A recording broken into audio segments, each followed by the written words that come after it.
Chapter 5. LISHEEN Races. Second Hand. It may or may not be agreeable to have attained the age of 38, but judging from old photographs, the privilege of being 19 has also its drawbacks. I turned over page after page of an ancient book in which were enshrined portraits of the friends of my youth, singly, in David and Jonathan couples, and in groups, in which I, as it seemed to my mature and possibly jaundiced perception, always contrived to look the most immeasurable young bounder of the lot. Our faces were fat, and yet I cannot remember ever having been considered fat in my life. We indulged in low-neck shirts, in Jemima ties with diagonal stripes. We wore coats that seemed 3 sizes too small, and trousers that were 3 sizes too big. We also wore small whiskers.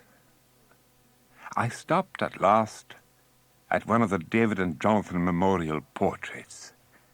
Yes, here was the object of my researches. This stout and earnestly romantic youth was Lee Kelway, and that fatuous and chubby young person seated on the arm of his chair was myself.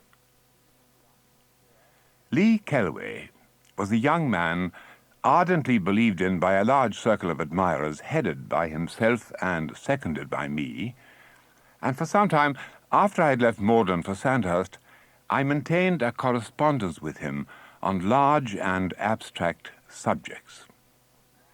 This phase of our friendship did not survive. I went soldiering to India, and Lee Kelway took honours and moved suitably on into politics, as is the duty of an earnest young radical with useful family connections and an independent income. Since then, I had at intervals seen in the papers the name of the Honourable Basil Lee Kelway mentioned as a speaker at elections, as a writer of thoughtful articles in the reviews. But we had never met, and nothing could have been less expected by me than the letter written from Mrs. Rafferty's Hotel Skibbon, in which he told me he was making a tour in Ireland with Lord Waterbury, to whom he was private secretary. Lord Waterbury was at present having a few days fishing near Killarney, and he himself, not being a fisherman, was collecting statistics for his chief on various points connected with the liquor question in Ireland. He had heard that I was in the neighbourhood, and was kind enough to add that it would give him much pleasure to meet me again. With a stir of the old enthusiasm, I wrote begging him to be my guest for as long as it suited him, and the following afternoon he arrived at Sri Lane. The stout young friend of my youth had changed considerably. His important nose and slightly prominent teeth remained, but his wavy hair had withdrawn intellectually from his temples. His eyes had acquired a statesmanlike absence of expression, and his neck had grown long and bird-like. It was his first visit to Ireland, as he lost no time in telling me, and he and his chief had already collected much valuable information on the subject, to which they had dedicated the Easter recess. He further informed me that he thought of popularizing the subject in a novel, and therefore intended to, as he put it, master the brogue before his return. During the next few days I did my best for Lee Kelway. I turned him loose on Father Scanlon. I showed him Mahona, our champion village that boasts 15 public houses out of 20 buildings of sorts and a railway station. I took him to hear the prosecution of a publican for selling drink on a Sunday, which gave him an opportunity of studying perjury as a fine art, and of hearing a lady, on whom police suspicion justly rested, profoundly summed up by the sergeant as a woman who had the appearance of having knocked at a back door. The net result of these experiences has not yet been given to the world by Lee Kelway. For my own part, I had, at the end of 3 days, arrived at the conclusion that his society, when combined with a notebook and a thirst for statistics, was not what I used to find it at Oxford. I therefore welcomed a suggestion from Mr. Flurry Knox that we should accompany him to some typical country races, got up by the farmers at a place called LISHEEN, some 12 miles away. It was the worst road in the district, the races of the most grossly unorthodox character. In fact, it was the very place for Lee Kellaway to collect impressions of Irish life, and in any case, it was a blessed opportunity of disposing of him for the day. In my guest's attire next morning, I discerned an unbending from the role of cabinet minister towards that of sportsman. The outlines of the notebook might be traced in his breast pocket, but traversing it was the strap of a pair of field glasses, and his light grey suit was smart enough for Goodwood. Flurry was to drive us to the races at 1 o'clock, and we walked to Tory Cottage by the short cut over the hill in the sunny beauty of an April morning. Up to the present, the weather had kept me in a more or less apologetic condition. Anyone who has entertained a guest in the country knows the unjust weight of responsibility that rests on the shoulders of the host in the matter of climate, and Lee Kellaway, after 2 drenchings, had become sarcastically resigned to what I felt he regarded as my mismanagement. Flurry took us into the house for a drink and a biscuit to keep us going, as he said, till we lifted some luncheon out of the Castle Knox people at the races. And it was while we were thus engaged that the first disaster of the day occurred. The dining-room door was open, so also the window of the little staircase just outside it, and through the window travelled sounds that told of the close proximity of the stable-yard, the clattering of hooves on cobblestones, and voices uplifted in loud conversation. Suddenly, from this region, there arose a screech of the laughter peculiar to kitchen flirtation, followed by the clank of a bucket, the plunging of a horse, and then an uproar of wheels and galloping hoofs. An instant afterwards, Flurry's chestnut cob in a dog-cart dashed at full gallop into view, with the reins streaming behind him and 2 men in hot pursuit. Almost before I had time to realize what had happened, Flurry jumped through the half-opened window of the dining-room like a clown at a pantomime and joined in the chase. But the cob was resolved to make the most of his chance, and went away down the drive and out of sight at a pace that distanced everyone save the kennel terrier, who sped in shrieking ecstasy beside him. "Oh, merciful hour!" exclaimed a female voice behind me. Lee Kellaway and I were by this time watching the progress of events from the gravel in company with the remainder of Flurry's household. "The horse is destroyed. Wasn't that the queer start he took?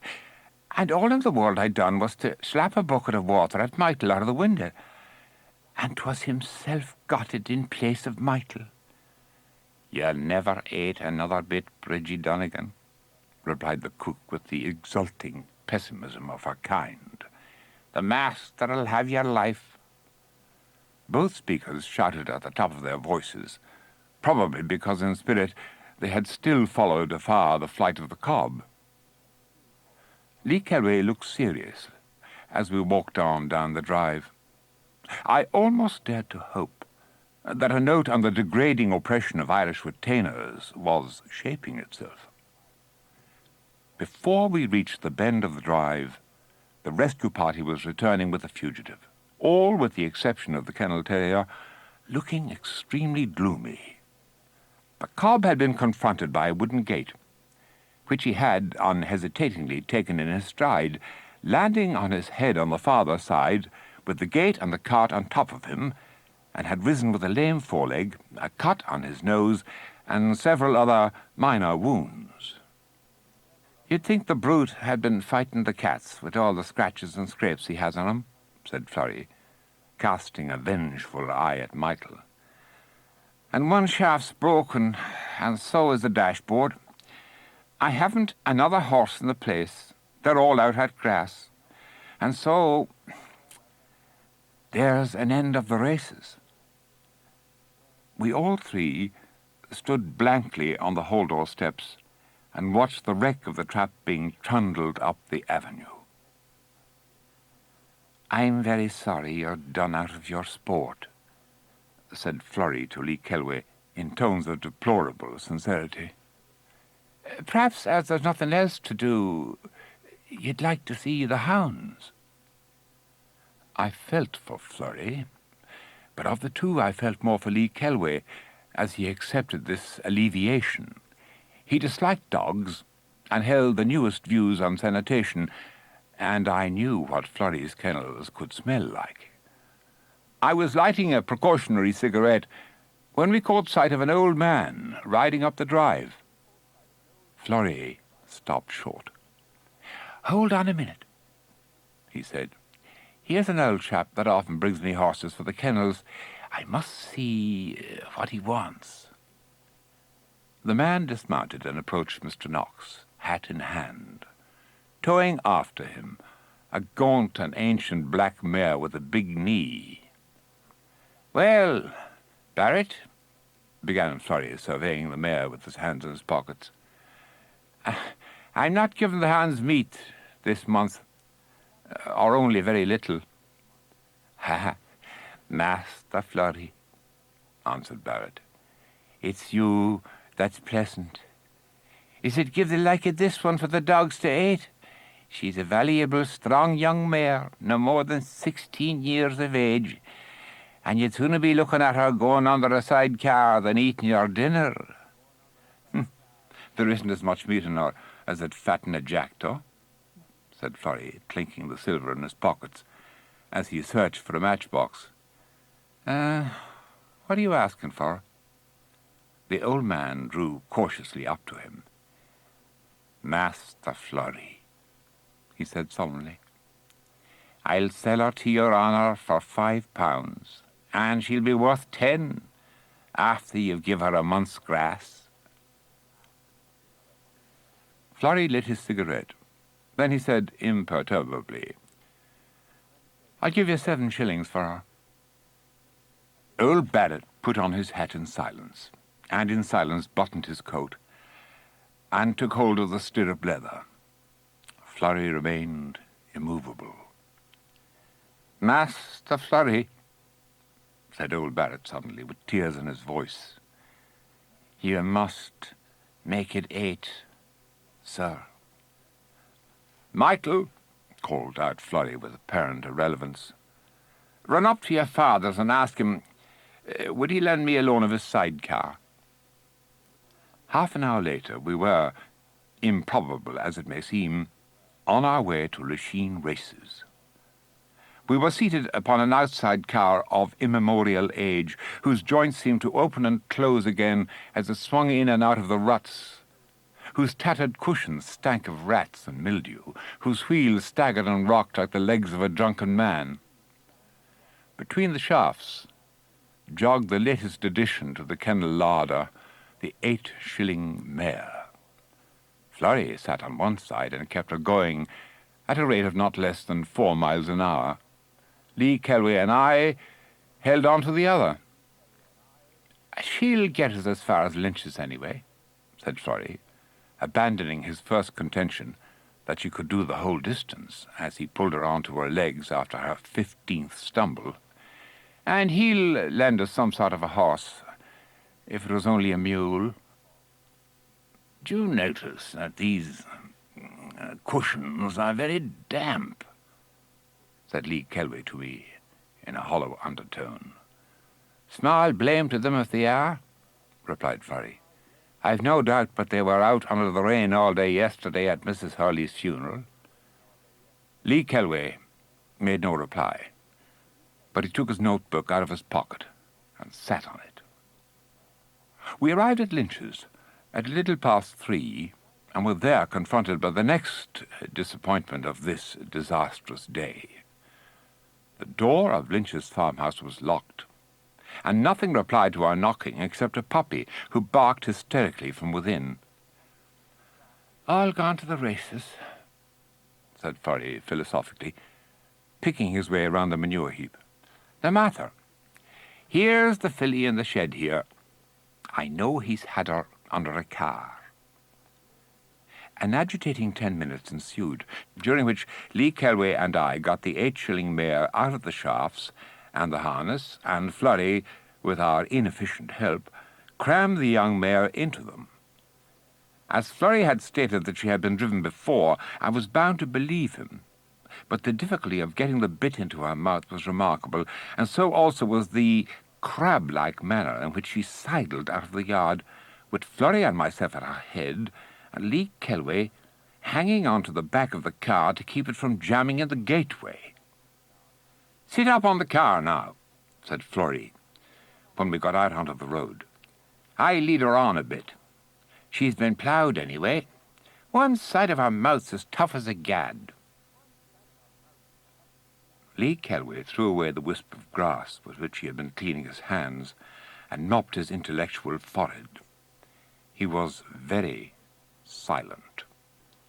We both mounted the car, and Florrie, with the reins in his hand, walked beside the filly, who, with her tail clasped in, moved onwards in a succession of short jerks. "Ah, she's all right," said Florrie, beginning to run, and dragging the filly into a trot, "once she gets started." Here the filly spied a pig in a neighbouring field, and, despite the fact that she had probably eaten out of the same trough with it, she gave a violent side-spring and broke into a gallop. "Now we're off!" shouted Florrie, making a jump at the car and clambering on. "If the traces hold, we'll do." The English language is powerless to suggest the view-halloo with which Mr. Knox ended his speech, or to do more than indicate the rigid anxiety of Lee Kelway's face as he regained his balance after the preliminary jerk and touched the back rail. It must be said for Lynch's filly that she did not kick. She merely fled, like a dog with a kettle tied to its tail, from the pursuing rattle and jingle behind her, with the shafts buffeting her dusty sides as the car swung to and fro. Whenever she showed any signs of slackening, Florrie loosed another yell at her that renewed her panic, and thus we precariously covered another 2 or 3 miles of our journey. Had it not been for a large stone lying on the road, and had the filly not chosen to swerve so as to bring the wheel on top of it, I dare say we might have got to the races. But by an unfortunate coincidence, both these things occurred. And when we recovered from the consequent shock, the tire of one of the wheels had come off and was trundling with cumbrous gaiety into the ditch. Florrie stopped the filly and began to laugh. Lee Kelway said something startlingly unparliamentary under his breath. "Well, it might be worse," Florrie said consolingly as he lifted the tire onto the car. "We're not half a mile from a forge." We walked that half-mile in funereal procession behind the car. The glory had departed from the weather, and an ugly wall of cloud was rising up out of the west to meet the sun. The hills had darkened and lost colour, and the white bog cotton shivered in a cold wind that smelt of rain. By a miracle, the smith was not at the races, owing, as he explained, to his having the toothaches. The two facts combined producing in him a morosity only equalled by that of Lee Kelway. The smith's sole comment on the situation was to unharness the filly and drag her into the forge, where he tied her up. He then proceeded to whistle viciously on his fingers in the direction of a cottage, and to command in tones of thunder some unseen creature to bring over a couple of baskets of turf. The turf arrived in process of time on a woman's back, and was arranged in a circle in the yard at the back of the forge. The tire was bedded in it, and the turf was, with difficulty, kindled at different points. "He'll not get to the races this day," said the smith, yielding into a sardonic satisfaction. "The turf's wet, and I haven't one to do a hand's turn for me." He laid the wheel on the ground and lit his pipe. Lee Kelway looked pallidly about him over the spacious, empty landscape of brown mountain slopes, patched with golden firs and seamed with grey walls. I wondered if he were as hungry as I. We sat on stones opposite the smouldering ring of turf and smoked, and Flurry beguiled the smith into grim and calumnious confidences about every horse in the country. After about an hour, during which the turf went out 3 times, and the weather became more and more threatening, a girl with a red petticoat over her head appeared at the gate of the yard and said to the smith, "The horse is gone away from ye." "Where?" exclaimed Florrie, springing to his feet. "I met him walking west the road there below, and when I thought to turn him, he commenced to gallop."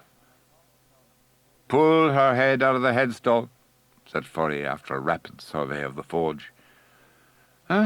She's near home by now."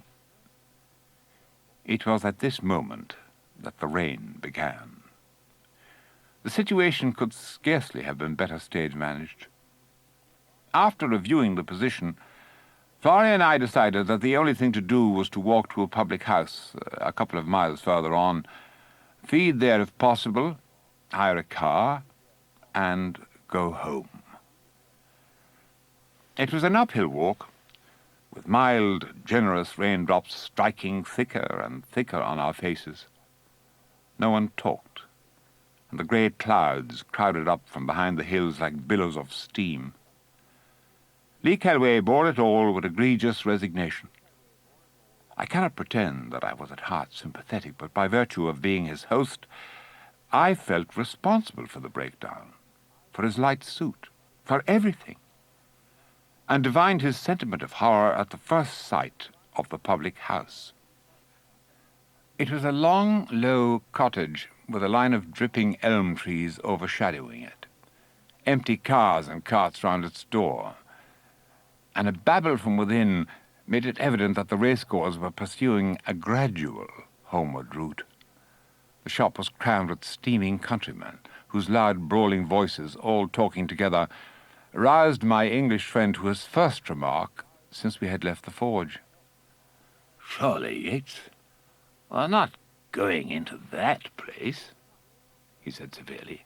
"Those men are all drunk."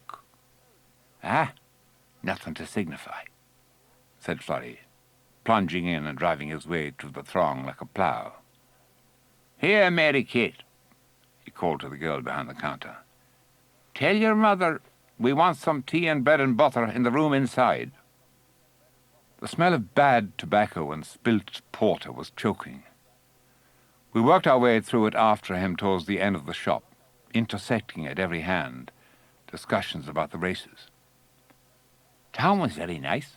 He spared his horse all along, and then he put him into...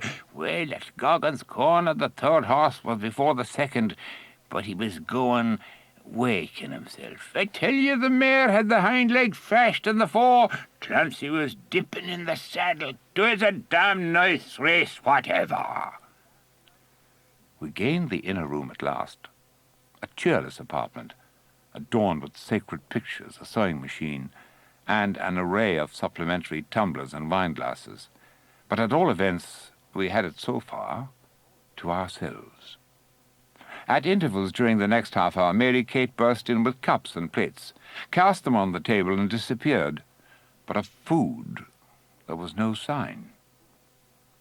After a further period of starvation and of listening to the noise in the shop, Flurry made a sortie and, after lengthy and unknown adventure, reappeared carrying a huge brown teapot and driving before him Mary Kate with the remainder of the repast. The bread tasted of mice, the butter of turf smoke, the tea of brown paper, but we had got past the critical stage. I had entered upon my 3rd round of bread and butter when the door was flung open and my valued acquaintance Slipper, slightly advanced in liquor, presented himself to our gaze. His bandy legs sprawled consequentially. His nose was redder than a coal of fire. His prominent eyes rolled crookedly upon us, and his left hand swept behind him the attempt of Mary Kate to frustrate his entrance. Good evening to my venerable friend, Mr. Furry Knox, he began in the voice of a town crier, and to the Honourable Major Yeates and the English gentleman. This impressive opening immediately attracted an audience from the shop, and the doorway filled with grinning faces as Slipper advanced farther into the room. Why weren't you at the races, Mr. Florry? He went on, his roving eye taking a grip of us all at the same time. Sure, the Miss Bennets and all the ladies was asking where were ye? It'd take some time to tell them that, said Florry with his mouth full. But what about the races, Slipper? Had you good sport? Sport, is it? Divil so pleasant an afternoon ever you seen, replied Slipper. He leaned against the side table, and all the glasses on it jingled. Does your honour know Driscoll? He went on irrelevantly. Sure you do. He was in your honour's stable. It's what we were all saying. It is a great pity your honour was not there for the liking you had to Driscoll. That's true, said a voice at the door. There wasn't one in the barony, but was gathered in it through and fro, continued Slipper, with a quelling glance at the interrupter. And there was tints for selling porter and whisky as pliable as new milk, and boys go round the tints outside feeling for heads with the big ends of their blackthorns, and all kinds of recreations, and the Sons of Liberty's fifler and drum band from Scabon, though faith, there was more of them running to look at the races than what was playing in it, not to mention different occasions that the bandmaster was eating his lunch within in the whisky tent. But what about Driscoll? Said Florry. Sure, it's about him, I'm telling you, replied Slipper, with the practised orator's watchful eye on his growing audience. 'Twas within in the same whisky tent myself was, with the bandmaster and a few of the lads, and we buying a heap of the crackers, when I see me brave Driscoll landing into the tent and a pair of them long boots on him. Him that hadn't a shoe nor a stocking to his feet, when your honour had him picking grass out of the stones beyond in your yard. Well, says I to myself, we'll knock some sport out of Driscoll. Come here to me, a cushla, says I to him. I suppose it's some way weak in the legs, yeah, says I, and the doctor put them on you the way the people wouldn't trample you. May the devil choke you, says he, pleasant enough, but I knew by the blush he had he was vexed. Then I suppose it's a lieutenant colonel, yeah, says I. Your mother must be proud of you, says I. And maybe you'll lend her a loan of them waders when she's rinsing your bonyin in the river, says I. There'll be work out of this, says he, looking at me both sour and bitter. Well, indeed, I was thinking you were blue-mouthed for want of a beating, says I. He was for fighting us then. But after we had him pacificated, with about a quarter of a naggin of spirits, he told us he was going riding in a race. And what'll you ride? Says I. Old Bocock's mare, says he. Cripes, says I. Saying a great course. Is it that little stageen from the mountains? Sure, she's something about the one age with myself, says I. Many's the time Jamesy Gagan and myself used to be driving her to Macroom with pigs and all sorts, says I. And is it Leppin stone walls you want her to go now?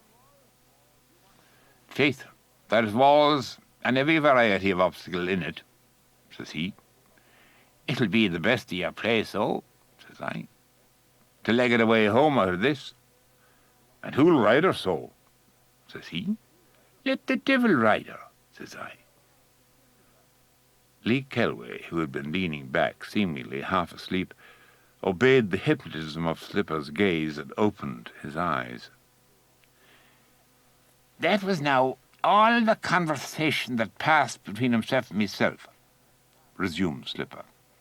And there was no great delay after that, till they said there was a race starting, and the dickens the one at all was going to ride only two, Driscoll and one Clancy. With that then, I seen Mr. Kennehane, the petty sessions clerk, going round clearing the course, and I gathered a few of the neighbours, and we walked the fields hither and over till we seen most of the obstacles. Stand easy now by the plantation, says I, and if they get to come as far as this, believe me, you'll see sport, says I, and 'twill be a convenient spot to encourage the mare if she's anyway weak in herself, says I. Cutting something about 5 foot of an ash sapling out of the plantation. That's your sort, says old Bocock, that was travelling the racecourse, pegging a bit of paper down with a thorn in front of every lep, the way Driscoll had known the handiest place to face her at it. Well, I hadn't barely trimmed the ash plant. Have you any jam, Mary Kate? Interrupted Florrie, whose meal had been in no way interfered with by either the story or the highly scented crowd who had come to listen to it. We have no jam, only treacle, sir, replied the invisible Mary Kate. I hadn't the switch barely trimmed, repeated Slipper firmly, when I heard the people screeching, and I seen Driscoll and Clancy coming on, lepping all before them, and old Bocock's mare bellicing and powdering along and bedad. Whatever obstacle wouldn't throw her down, fate she'd throw it down, and there's the traffic they had in it. I declare to be soul, says I, if they continue on this way, there's a great chance some of them'll win, says I. You lie, says the bandmaster, being a trifle fulsome after his luncheon. I do not, says I, in regard to seeing how supple them two boys is. You might observe, says I, that if they have no convenient way to sit on the saddle, they'll ride the neck of the horse till such time as they gets an occasion to leave it, says I. There, shut your mouth, says the bandmaster. They're pucking out this way now, and may the divil admire me, says he, but Clancy has the other bet out. And the divil such leathering and belting of old Bocock's mare ever you seen as what's in it, says he. Well, when I seen them coming to me, and Driscoll about the length of the plantation behind Clancy, I let a couple of balls. Scalp her, you big brute, says I. What good's in you that you aren't able to scalp her? The yell and the histrionic flourish of his stick with which Slipper delivered this incident brought down the house. Lee Kelway was sufficiently moved to ask me, in an undertone, if scalp was a local term. Well, Mr. Florrie and gentlemen, recommenced Slipper, I declare to ye, when old Bocock's mare heard them roars, she stretched out her neck like a gander, and when she passed me out, she gave a couple of grunts and looked at me as ugly as a Christian. Huh? Says I, giving her a couple of draws of the ash plant across the butt of the tail, the way I wouldn't blind her. I'll make ye a grunt, says I. I'll nourish ye. I knew Welsh was very frightful of the ash plant since the winter Tommy Sullivan had her under a sidecar. But now, in place of having any obligation to me, you'd be surprised if you heard the blasphemous expressions of that young boy that was riding her, and whether it was over-anxious he was, turning around the way I'd hear him cursing, or whether it was some slither or slide came to old Bocock's mare, I don't know. But she was bet up again the last obstacle but two, and before you could say snipes, she was standing on her 2 ears beyond in the other field. I declare to you, on the virtue of me oath, She stood that way till she reconnoitred what side would Driscoll fall, and she turned about then and rolled on him as cosy as if he was meadow grass. Slipper stopped short. The people in the doorway groaned appreciatively. Mary Kate murmured, "The Lord save us." The blood was druv out through his nose and ears, continued Slipper with a voice that indicated the cream of the narration. And you'd hear his bones cracking on the ground. Oh, you'd have pitied the poor boy. Good heavens, said Lee Kelway, sitting up very straight in his chair. Was he hurt, Slipper? Asked Flurry casually. Hurt, is it? Echoed Slipper in high scorn. Killed on the spot. He paused to relish the denouement on Lee Kelway. Oh, divil so pleasant an afternoon ever you seen. And indeed, Mr. Flurry, it's what we were all saying. It was a great pity your honour was not there, for the liking you had for Driscoll. As he spoke the last word, there was an outburst of singing and cheering from a carload of people who had just pulled up at the door. Flurry listened, leaned back in his chair, and began to laugh. It scarcely strikes one as a comic incident, said Lee Kelway very cold to me. In fact, it seems to me that the police ought... Show me Slipper, bawled a voice in the shop. Show me that dirty little underloper, till I have his blood. Hadn't I the race won? Only for he souring the mare on me. What's that you say? I tell you he did. He left 7 slaps on her with the handle of a hay rake. There was in the room in which we were sitting a second door leading to the backyard, a door consecrated to the unobtrusive visits of so-called Sunday travellers. Through it, Slipper faded away like a dream, and simultaneously, a tall young man with a face like a red-hot potato tied up in a bandage squeezed his way from the shop into the room. Well, Driscoll, said Flurry, since it wasn't the teeth of the rake he left on the mare, you needn't be talking. Lee Kelway looked from one to the other with a wilder expression in his eye than I had thought it capable of. I read in it a resolve to abandon Ireland to her fate. At 8 o'clock, we were still waiting for the car that we had been assured should be ours directly it returned from the races.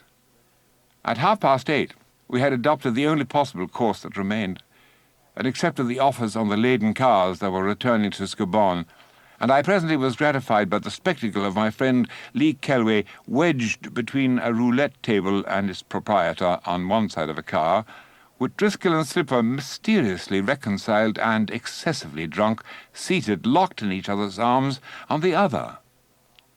Flurry and I, somewhat similarly placed, followed on 2 other cars. I was scarcely surprised when I was informed that the melancholy white animal in the shafts of the leading car was old Beaucock's much-enduring steeplechaser. The night was very dark and stormy, and it is almost superfluous to say that no one carried lamps. The rain poured upon us, and through wind and wet, old Beaucock's mare set the pace at a rate that showed she knew from bitter experience what was expected from her by gentlemen who had spent the evening in a public house. Behind her, the other 2 tired horses followed closely, incited to emulation by shouting, singing, and a liberal allowance of whip. We were a good 10 miles from Scobon, and never had the road seemed so long. For mile after mile, the half-seen low walls slid past with occasional plunges into caverns of darkness under trees. Sometimes, from a wayside cabin, A dog would dash out to bark at us as we rattled by.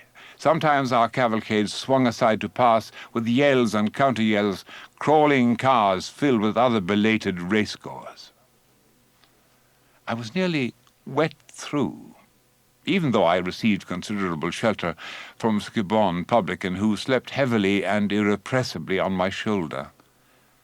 Driscoll, on the leading car, had struck up an approximation to the wearing of the green when a wavering star appeared on the road ahead of us. It grew momently larger. It came towards us apace. Florrie, on the car behind me, shouted suddenly, "That's the mail car, with one of the lamps out. Tell those fellows ahead to look out."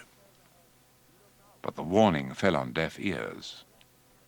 When laws can change the blades of grass from growing as they grow, howled 5 discordant voices, oblivious of the towering proximity of the star. A Bianconi mail car is nearly 3 times the size of an ordinary outside car, and when, on a dark night, it advances, cyclops-like with but one eye, it is difficult for even a sober driver to calculate its bulk. Above the sounds of melody, there arose the thunder of heavy wheels, the splashing trample of 3 big horses, then a crash, and a turmoil of shouts. Our cars pulled up just in time, and I tore myself from the embrace of my publican to go to Lee Kelway's assistance. The wing of the Bianconi had caught the wing of the smaller car, flinging Owl Bocock's mare on her side and throwing her freight headlong on top of her, the heap being surmounted by the roulette table. The driver of the mail car unshipped his solitary lamp and turned it on the disaster. I saw that Florrie had already got hold of Lee Kelway by the heels and was dragging him from under the others. He struggled up, hatless, muddy, and gasping, with Driscoll hanging on by his neck, still singing The Wearing of the Green. A voice from the mail car said incredulously, "Lee Kelway?"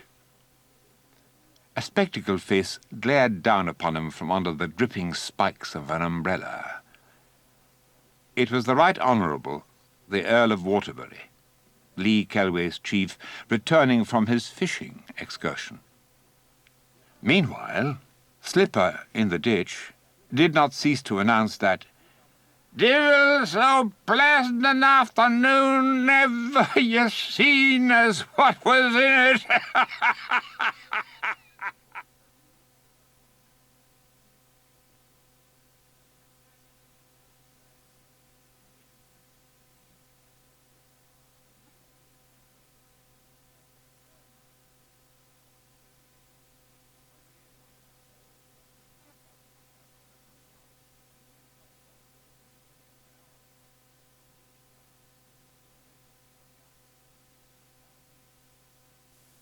Chapter 6. PHILIPPA'S Fox Hunt. No one can accuse Philippa and me of having married in haste. As a matter of fact, it was but little under 5 years from that autumn evening on the river, when I had said what is called in Ireland the hard word, to the day in August when I was led to the altar by my best man and was subsequently led away from it by Mrs. Sinclair Yeates. About 2 years out of the 5 have been spent by me at Shrillane, in ceaseless warfare with drains, eave-shoots, chimneys, pumps. All those fundamentals, in short, that the ingenious and improving tenant expects to find established as a basis from which to rise to higher things. As far as rising to higher things went, frequent ascents to the roof to search for leaks summed up my achievements.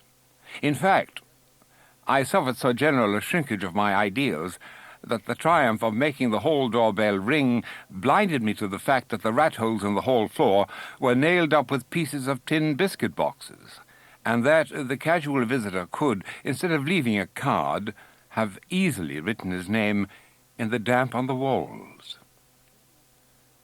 Philippa, however, proved adorably callous to these and similar shortcomings. She regarded Sri Lane and its floundering, foundering ménage of incapables in the light of a gigantic picnic in a foreign land. She held long conversations daily with Mrs. Cadogan, in order, as she informed me, to acquire the language. Without any ulterior domestic intention, she engaged kitchen maids because of the beauty of their eyes, and housemaids because they had such delightfully picturesque old mothers, and she declined to correct the phraseology of the parlour-maid, whose painful habit it was to whisper, "Do you choose cherry or clary?" when proffering the wine. Fast days perhaps afforded my wife her first insight into the sterner realities of Irish housekeeping. Philippa had what are known as high church proclivities, and took the matter seriously. "I don't know how we are to manage for the servants' dinner tomorrow, Sinclair," she said, coming to my office one Thursday morning. "Julia says she promised God this long time that she wouldn't eat an egg on a fast day, and the kitchen maid says she won't eat herrings without they are fried with onions, and Mrs. Cadogan says she will not go to them extremes for servants." "I should let Mrs. Cadogan settle the menu herself," I suggested. "I asked her to do that," replied Philippa, "and she only said she thanked God she had no appetite." The lady of the house here fell away into unseasonable laughter. I made the demoralizing suggestion that, as we were going away for a couple of nights, we might safely leave them to fight it out, and the problem was abandoned. Philippa had been much called on by the neighbourhood, in all its shades and grades, and daily she and her trousseau frocks presented themselves at hall doors of varying dimensions in due acknowledgment of civilities. In Ireland, it may be noted, the process known in England as summering and wintering a newcomer does not obtain. Sociability and curiosity alike forbid delay. The visit to which we owed our escape from the intricacies of the fast day was to the Knoxes of Castle Knox, relations in some remote and tribal way of my landlord, Mr. Flurry, of that ilk. It involved a short journey by train, and my wife's longest basket trunk. It also, which was more serious, involved my being lent a horse to go out cubbing the following morning. At Castle Knox, we sank into an almost forgotten environment of draught-proof windows and doors, of deep carpets, of silent servants, instead of clattering belligerents. Philippa told me afterwards that it had only been by an effort that she had restrained herself from snatching up the train of her wedding gown as she paced across the wide hall on little Sir Valentine's arm. After 3 weeks at Sri Lane, she found it difficult to remember that the floor was neither damp nor dusty. I had the good fortune to be of the limited number of those who got on with Lady Knox, chiefly, I imagine, because I was as a worm before her, and, thankfully, permitted her to do all the talking. "Your wife is extremely pretty," she pronounced autocratically, surveying Philippa between the candle shades. "Does she ride?" Lady Knox was a short, square lady, with a well-beaten face, and an eye decisive from long habit of taking her own line across country and elsewhere.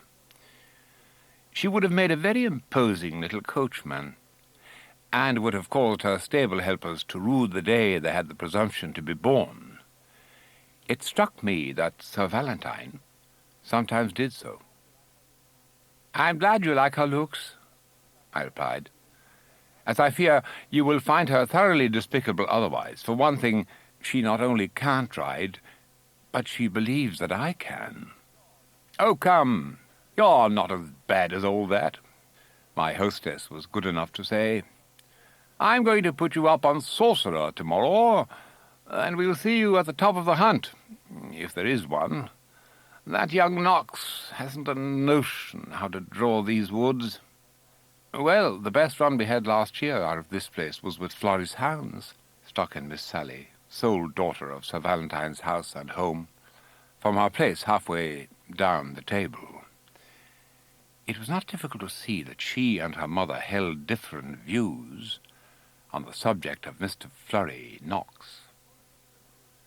I call it a criminal thing in anyone's great-great-grandfather to rear up a preposterous troop of sons and plant them all out in his own country, Lady Knox said to me with apparent irrelevance. I detest collaterals. Blood may be thicker than water, but it is also a great deal nastier. In this country, I find that 15th cousins consider themselves near relations if they live within 20 miles of one. Having before now taken in the position with regard to Flurry Knox, I took care to accept these remarks as generalities, and turned the conversation to other themes. I see Mrs. Yeates is doing wonders with Mr. Hamilton, said Lady Knox presently, following the direction of my eyes, which had strayed away to where Philippa was beaming upon her left-hand neighbour, a mildewed-looking old clergyman, who was delivering a long dissertation, the purport of which we were happily unable to catch. She has always had a gift for the church, I said. Not curates, said Lady Knox in her deep voice. I made haste to reply that it was the elders of the church who were venerated by my wife. Well, she has her fancy in old Eustace Hamilton. He's elderly enough, said Lady Knox. I wonder if she'd venerate him as much if she knew that he had fought with his sister-in-law, and they haven't spoken for 30 years. Though, for the matter of that, she added, I think it shows his good sense. Mrs. Knox is rather a friend of mine, I ventured. Is she? Well, she's not one of mine, replied my hostess with her usual definiteness. I'll say one thing for her. I believe she's always been a sportswoman.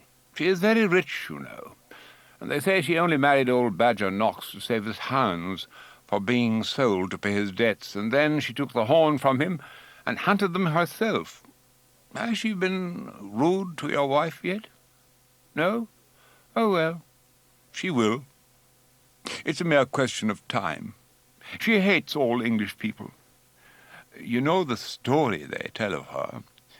She was coming home from London, and when she was getting her ticket, the man asked if she had said a ticket for York. No, thank God. Cork, says Mrs. Knox. Well, I rather agree with her, said I. But why did she fight with Mr. Hamilton? Oh, nobody knows. I don't believe they know themselves. Whatever it was, the old lady drives 5 miles to Fort William every Sunday rather than go to his church just outside her own back gates, Lady Knox said with a laugh like a terrier's bark. I wish I'd fought with him myself, she said. He gives us 40 minutes every Sunday. As I struggled into my boots the following morning, I felt that Sir Valentine's acid confidences on cub hunting bestowed on me at midnight did credit to his judgment. A very moderate amusement, my dear Major, he had said in his dry little voice. You should stick to shooting. No one expects you to shoot before daybreak. It was 6 o'clock as I crept downstairs, and found Lady Knox and Miss Sally at breakfast with 2 lamps on the table and a foggy daylight oozing in from under the half-raised blinds. Philippa was already in the hall, pumping up her bicycle in a state of excitement at the prospect of her first experience of hunting. That would have been more comprehensible to me had she been going to ride a strange horse, as I was. As I bolted my food, I saw the horses being led past the windows, and a faint twang of a horn told that Flurry Knox and his hounds were not far off. Miss Sally jumped up. If I'm not on the cockatoo before the hounds come up, I shall never get there, she said, hobbling out of the room in the toils of her safety habit. Her small, alert face looked very childish under her riding hat. The lamplight struck sparks out of her thick coil of golden red hair. I wondered how I had ever thought of her like her prim little father. She was already on her white cob when I got to the hall door, and Florrie Knox was riding over the glistening wet grass with his hounds, while his whip, Dr. Jerome Hickey, was having a stirring time with the young entry and the rabbit holes. They moved on without stopping up a back avenue under tall and dripping trees to a thick laurel covert at some little distance from the house. Into this the hounds were thrown, and the usual period of fidgety inaction set in for the riders, of whom, all told, there were about half a dozen. Lady Knox, square and solid in her big confidential iron grey, was near me, and her eyes were on me and my mount. With her rubicund face and white collar, she was more than ever like a coachman. "Sorcerer looks as if he suited you well," she said after a few minutes of silence, during which the hounds rustled and crackled steadily through the laurels. "He's a little high on the leg, and so are you, you know, so you show each other off." Sorcerer was standing like a rock with his good-looking head in the air and his eyes fastened on the covert. His manners so far had been those of a perfect gentleman, and were in marked contrast to those of Miss Sally's cob, who was sidling, hopping, and snatching unappeasably at his bit. Philippa had disappeared from view down the avenue ahead. The fog was melting, and the sun threw long blades of light through the trees. Everything was quiet, and in the distance the curtained windows of the house marked the warm repose of Sir Valentine and those of the party who shared his opinion of cubbing. "Hark! Hark to cry there!" It was Florrie's voice, away at the other side of the covert. The rustling and brushing through the laurels became more vehement, then passed out of hearing. "He will never leave his hound alone," said Lady Knox disapprovingly. Miss Sally and the cockatoo moved away in a series of heraldic capers towards the end of the laurel plantation, and at the same moment I saw Philippa on her bicycle shoot into view on the drive ahead of us. "I've seen a fox!" she screamed, white with what I believe to have been personal terror, though she says it was excitement. "It passed quite close to me." "What way did he go?" bellowed a voice which I recognized as Dr. Hickey's, somewhere in the deep of the laurels.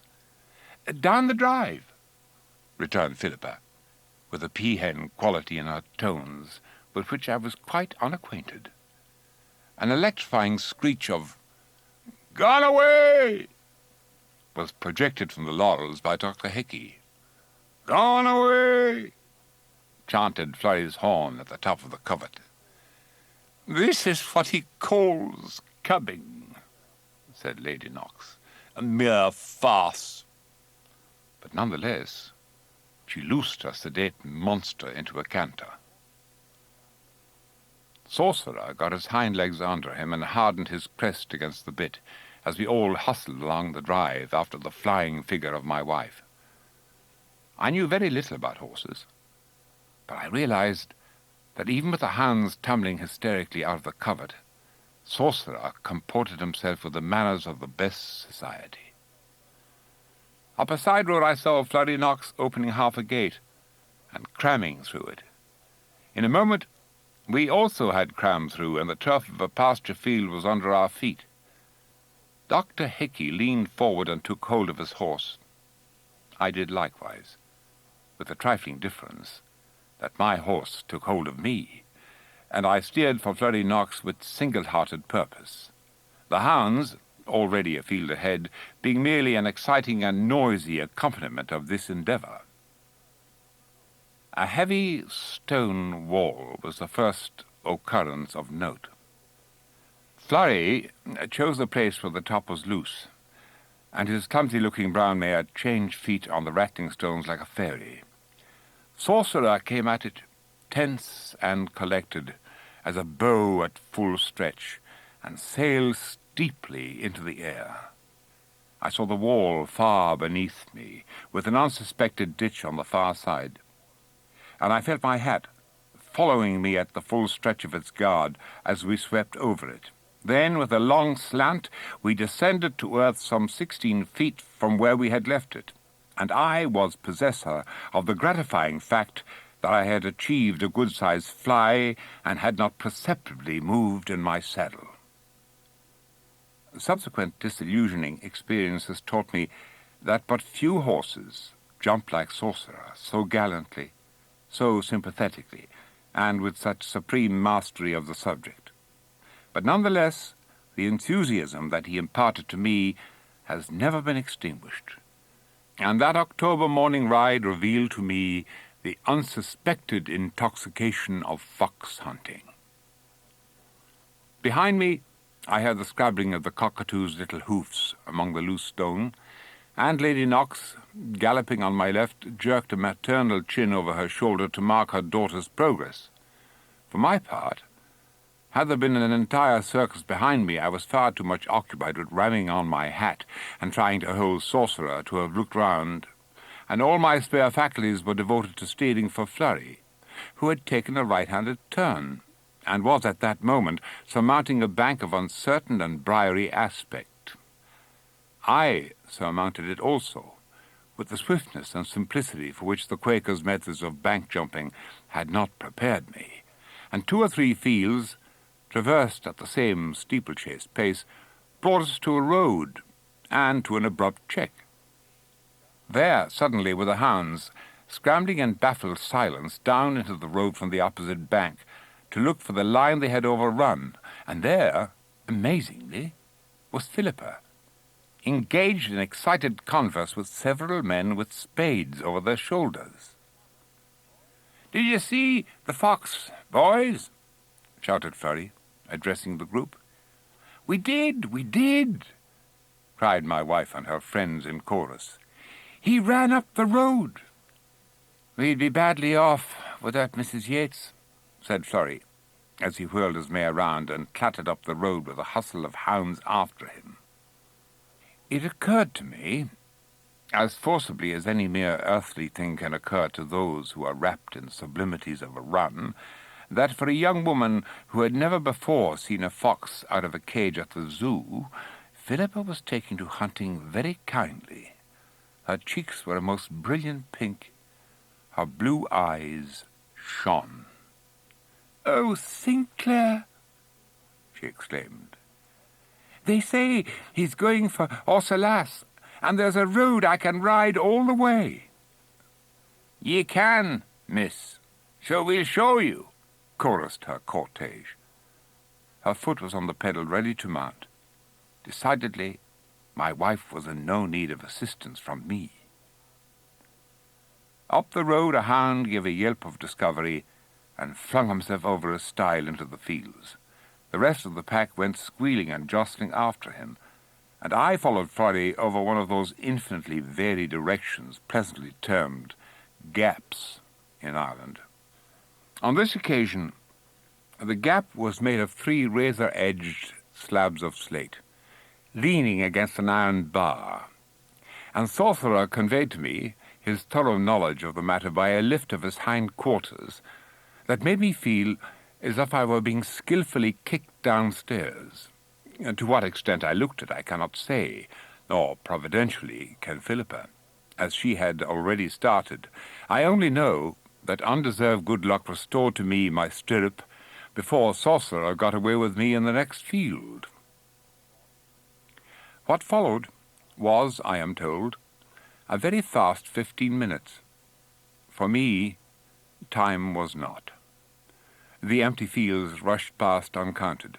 Fences came and went in a flash, while the wind sang in my ears and the dazzle of the early sun was in my eyes. I saw the hounds occasionally, sometimes pouring over a green bank, as the charging breaker lifts and flings itself, sometimes driving across a field, as the white tongues of foam slide racing over the sand, and always, ahead of me, was Flurry Knox, going as a man goes who knows his country, who knows his horse, and whose heart is wholly and absolutely in the right place.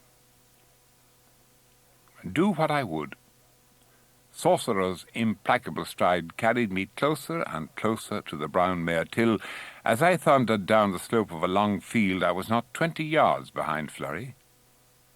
Sorcerer had stiffened his neck to iron, and to slow him down was beyond me.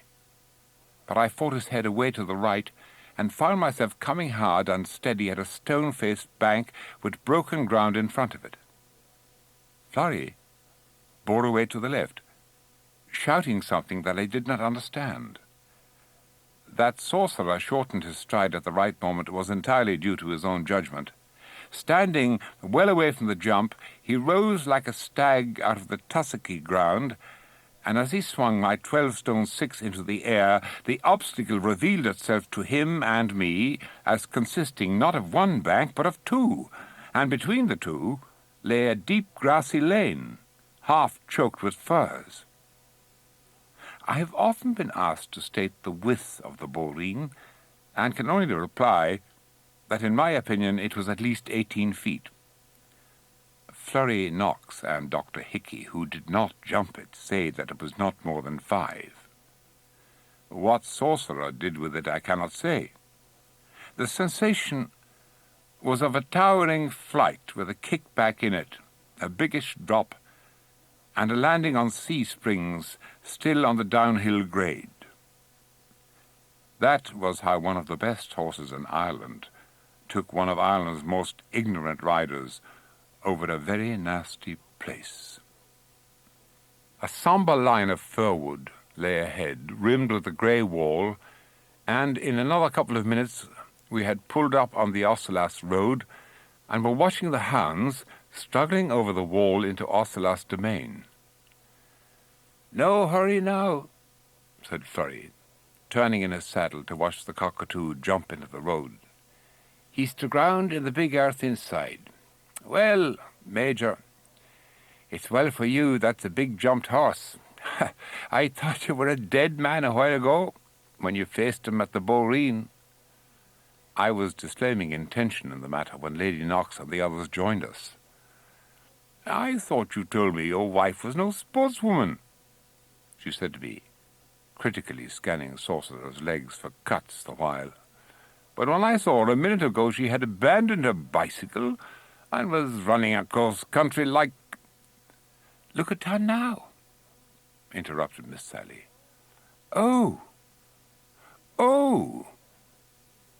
In the interval between these exclamations, my incredulous eyes beheld my wife in mid-air, hand in hand with a couple of stalwart country boys, with whom she was leaping in unison from the top of a bank onto the road. Everyone, even the saturnine Dr. Hickey, began to laugh. I rode back to Philippa, who was exchanging compliments and congratulations with her escort. "Oh, Sinclair!" she cried. "Wasn't it splendid? I saw you jumping and everything. Where are they going now?" "My dear girl," I said, with marital disapproval, "you're killing yourself. Where's your bicycle?" "Oh, it's punctured in a sort of lane back there. It's all right. And then they—" She breathlessly waved her hand at her attendants. "They showed me the way." "Begor, you prove very good, miss," said the grinning cavalier. "Faith, she did," said another, polishing his shining brow with his white flannel coat sleeve. "She leapt like a horse." "And may I ask how you propose to go home?" said I. "I don't know, and I don't care. I'm not going home." She cast an entirely disobedient eye at me. "And your eyeglass is hanging down your back, and your tie is bulging out over your waistcoat." The little group of riders had begun to move away. "We're going on into Ossilas," called out Flurry. "Come on, and make my grandmother give you some breakfast, Mrs. Yeates. She always has it at 8 o'clock. The front gates were close at hand. and we turned in under the tall beech trees with the unswept leaves rustling round the horses' feet, and the lovely blue of the October morning sky filling the spaces between smooth grey branches and golden leaves. The woods rang with the voices of the hounds, enjoying an untrammeled rabbit hunt, while the master and the whip, both on foot, strolled along unconcernedly with their bridles over their arms, making themselves agreeable to my wife, an occasional touch of Florrie's horn or a crack of Dr. Hickey's whip, just indicating to the pack that the authorities still took a friendly interest in their doings. Down a grass-seed glade in the wood, a party of old Mrs. Knox's young horses suddenly swept into view, headed by an old mare who, with her tail over her back, stampeded ponderously past our cavalcade, shaking and swinging her handsome old head, while her youthful friends bucked and kicked and snapped at each other round her, with the ferocious humour of their kind. "Here, Jerome, take the horn," said Florrie to Dr. Hickey. "I'm going to see Mrs. Yeates up to the house. The way these tomfools won't gallop on top of her." From this point, it seems to me that Philippa's adventures are more worthy of record than mine, and as she has favoured me with a full account of them, I venture to think my version may be relied on. Mrs. Knox was already at breakfast when Philippa was led, quaking, into her formidable presence. My wife's acquaintance with Mrs. Knox was, so far, limited to a state visit on either side, and she found but little comfort in Florrie's assurance that his grandmother wouldn't mind if he brought all the hounds in to breakfast, coupled with the statement that she would put her eyes on sticks for the Major. Whatever the truth of this may have been, Mrs. Knox received her guest with an equanimity quite unshaken by the fact that her boots were in the fender instead of on her feet, and that a couple of shawls of varying dimensions and degrees of age did not conceal the inner presence of a magenta flannel dressing jacket. She installed Philippa at the table and plied her with food, oblivious as to whether the needful implements with which to eat it were forthcoming or no. She told Florrie where a vixen had reared her family, and she watched him ride away with some biting comment on his mare's hocks, screamed after him from the window. The dining-room at Ossolas Castle is one of the many rooms in Ireland in which Cromwell is said to have stabled his horse, and probably no one would have objected less than Mrs. Knox had she been consulted in the matter. Philippa questions if the room had ever been tidied up since, and she endorses Florrie's observation that there wasn't a day in the year you wouldn't get feeding for a hen and chickens on the floor. Opposite to Philippa, on a Louis XV chair, sat Mrs. Knox's woolly dog, its suspicious little eyes peering at her out of their setting of pink lids and dirty white wool. A couple of young horses outside the windows tore at the matted creepers on the walls or thrust faces that were half shy, half impudent, into the room. Portly pigeons waddled to and fro on the broad window-sill, sometimes flying in to perch on the picture frames, while they kept up incessantly a hoarse and pompous cooing. Animals and children are, as a rule, alike destructive to conversation. But Mrs. Knox, when she chose, bien entendu, could have made herself agreeable in a Noah's Ark, and Philippa has a gift of sympathetic attention that personal experience has taught me to regard with distrust, as well as respect, while it has often made me realize the worldly wisdom of Kingsley's injunction, "Be good, sweet maid, and let who will be clever." Family prayers, declaimed by Mrs. Knox with alarming austerity, followed close on breakfast. Philippa and a vinegar-faced henchwoman forming the family. The prayers were long, and through the open window as they progressed came distantly a whoop or two. The declamatory tones staggered a little, and then continued at a distinctly higher rate of speed. "Ma'am, ma'am," whispered a small voice at the window. Mrs. Knox made a repressive gesture and held on her way. A sudden outcry of hounds followed, and the owner of the whisper, a small boy with a face freckled like a turkey's egg, darted from the window and dragged a donkey and bath chair into view.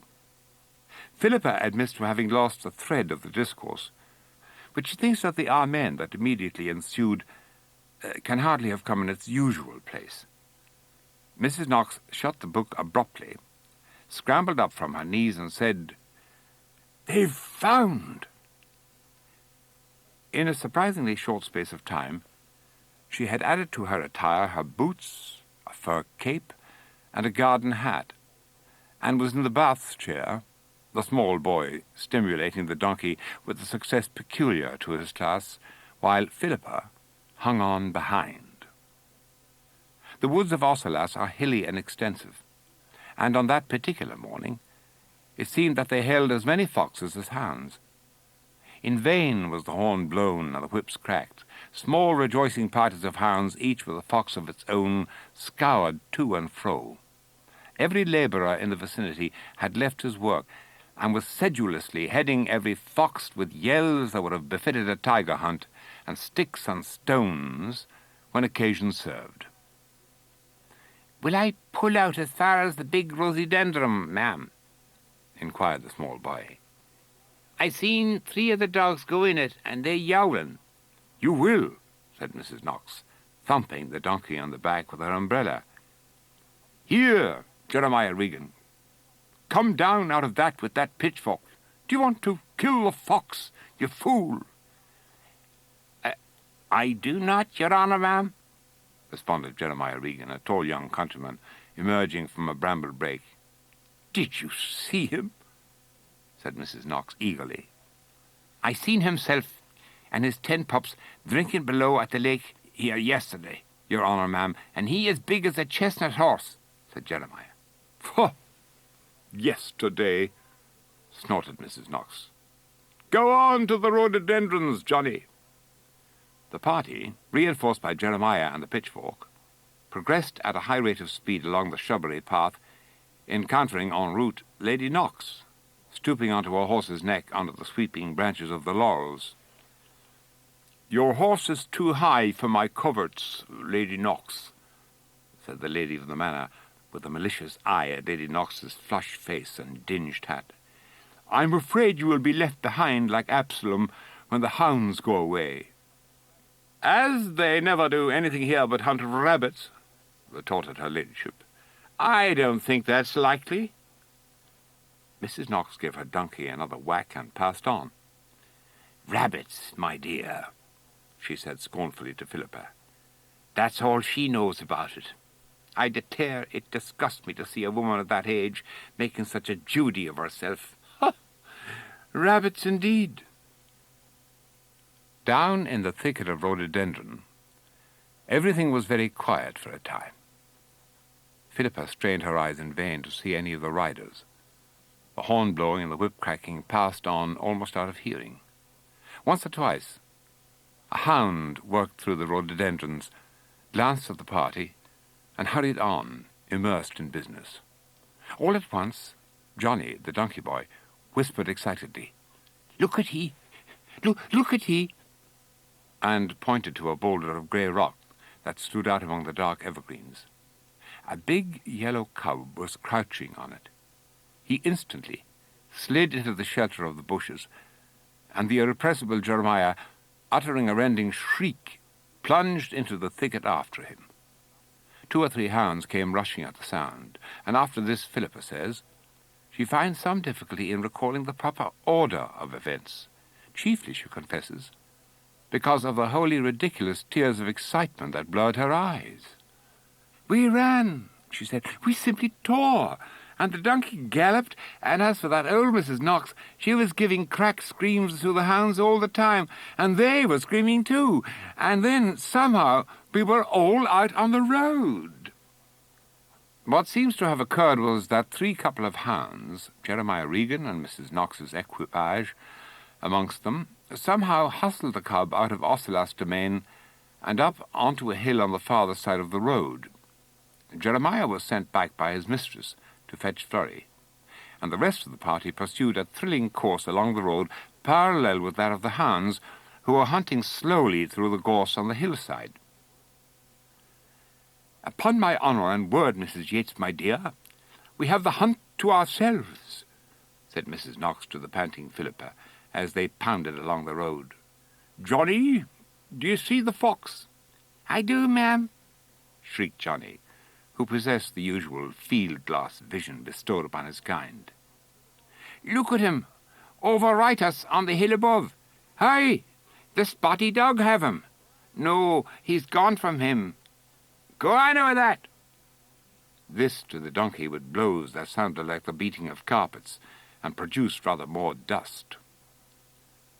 They had left Ossilas some half a mile behind when, from a strip of wood on their right, the fox suddenly slipped over the bank onto the road just ahead of them, ran up it for a few yards, and whisked in at a small entrance gate with the 3 couple of hounds yelling on a red-hot scent, not 30 yards behind.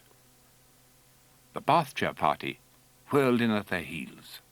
Philippa and the donkey considerably blown, Johnny scarlet through his freckles, but as fresh as paint, the old lady blind and deaf to all things save the chase. The hounds went raging through the shrubs beside the drive, and away down a grassy slope towards a shallow glen, in the bottom of which ran a little stream, and after them, over the grass, bumped the bath-chair. At the stream they turned sharply and ran up the glen towards the avenue, which crossed it by means of a rough stone viaduct. "'Pon me conscience, he's into the old culvert," exclaimed Mrs. Knox. "There was one of my hounds choked there once, long ago. Beat on the donkey, Johnny." At this juncture, Philippa's narrative again becomes incoherent, not to say breathless. She is, however, positive that it was somewhere about here that the upset of the bath chair occurred, but she cannot be clear as to whether she picked up the donkey or Mrs. Knox, or whether she herself was picked up by Johnny, while Mrs. Knox picked up the donkey. From my knowledge of Mrs. Knox, I should say she picked up herself, and no one else. At all events, the next salient point is the palpitating moment when Mrs. Knox, Johnny, and Philippa, successively applying an eye to the opening of the culvert by which the stream trickled under the viaduct, while 5 dripping hounds bayed and leapt around them, discovered by more senses than that of sight that the fox was in it, and furthermore, that one of the hounds was in it too. "There's a strong grating before him at the far end," said Johnny, his head in at the mouth of the hole, his voice sounding as if he were talking into a jug. "The 2 of them's fighting in it. They'll be choked, surely." "Then don't stand gabbling there, you little fool, but get in and pull the hound out," exclaimed Mrs. Knox, who was balancing herself on a stone in the stream. "I'd be in dread, ma'am," whined Johnny. "Pull the dash," said the implacable Mrs. Knox. "In with you." I understand that Philippa assisted Johnny into the culvert, and presume that it was in so doing that she acquired the 2 Robinson Crusoe bare footprints which decorated her jacket when I next met her. "Have you got hold of him yet, Johnny?" cried Mrs. Knox up the culvert. "I have, ma'am, by the tail," responded Johnny's voice, sepulchral in the depths. "Can you stir him, Johnny?" "I cannot, ma'am, and the water is rising in it." "Well, please God they'll not open the mill dam," remarked Mrs. Knox philosophically to Philippa, as she caught hold of Johnny's dirty ankles. "Hold on to the tail, Johnny." She hauled with, as might be expected, no appreciable result.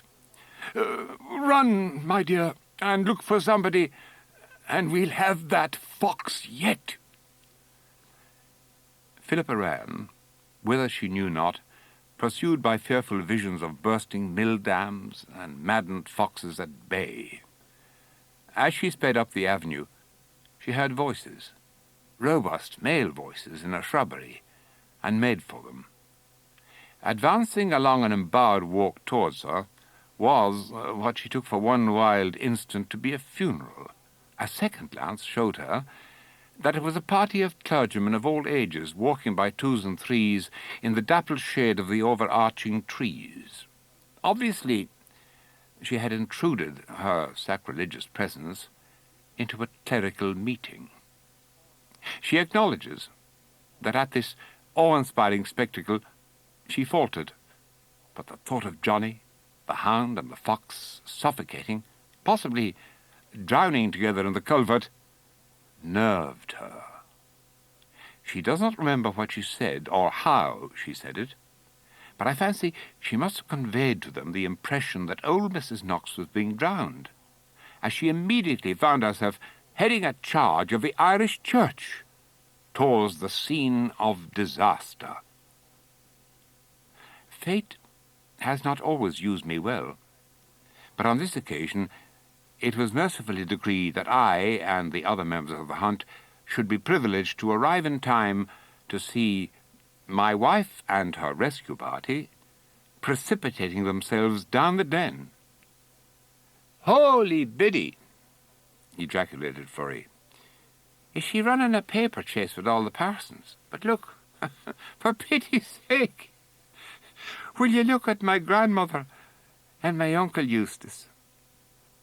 Mrs. Knox and her sworn enemy, the old clergyman, whom I had met at dinner the night before, were standing, apparently in the stream, tugging at two bare legs that projected from a hole in the viaduct, and arguing at the top of their voices.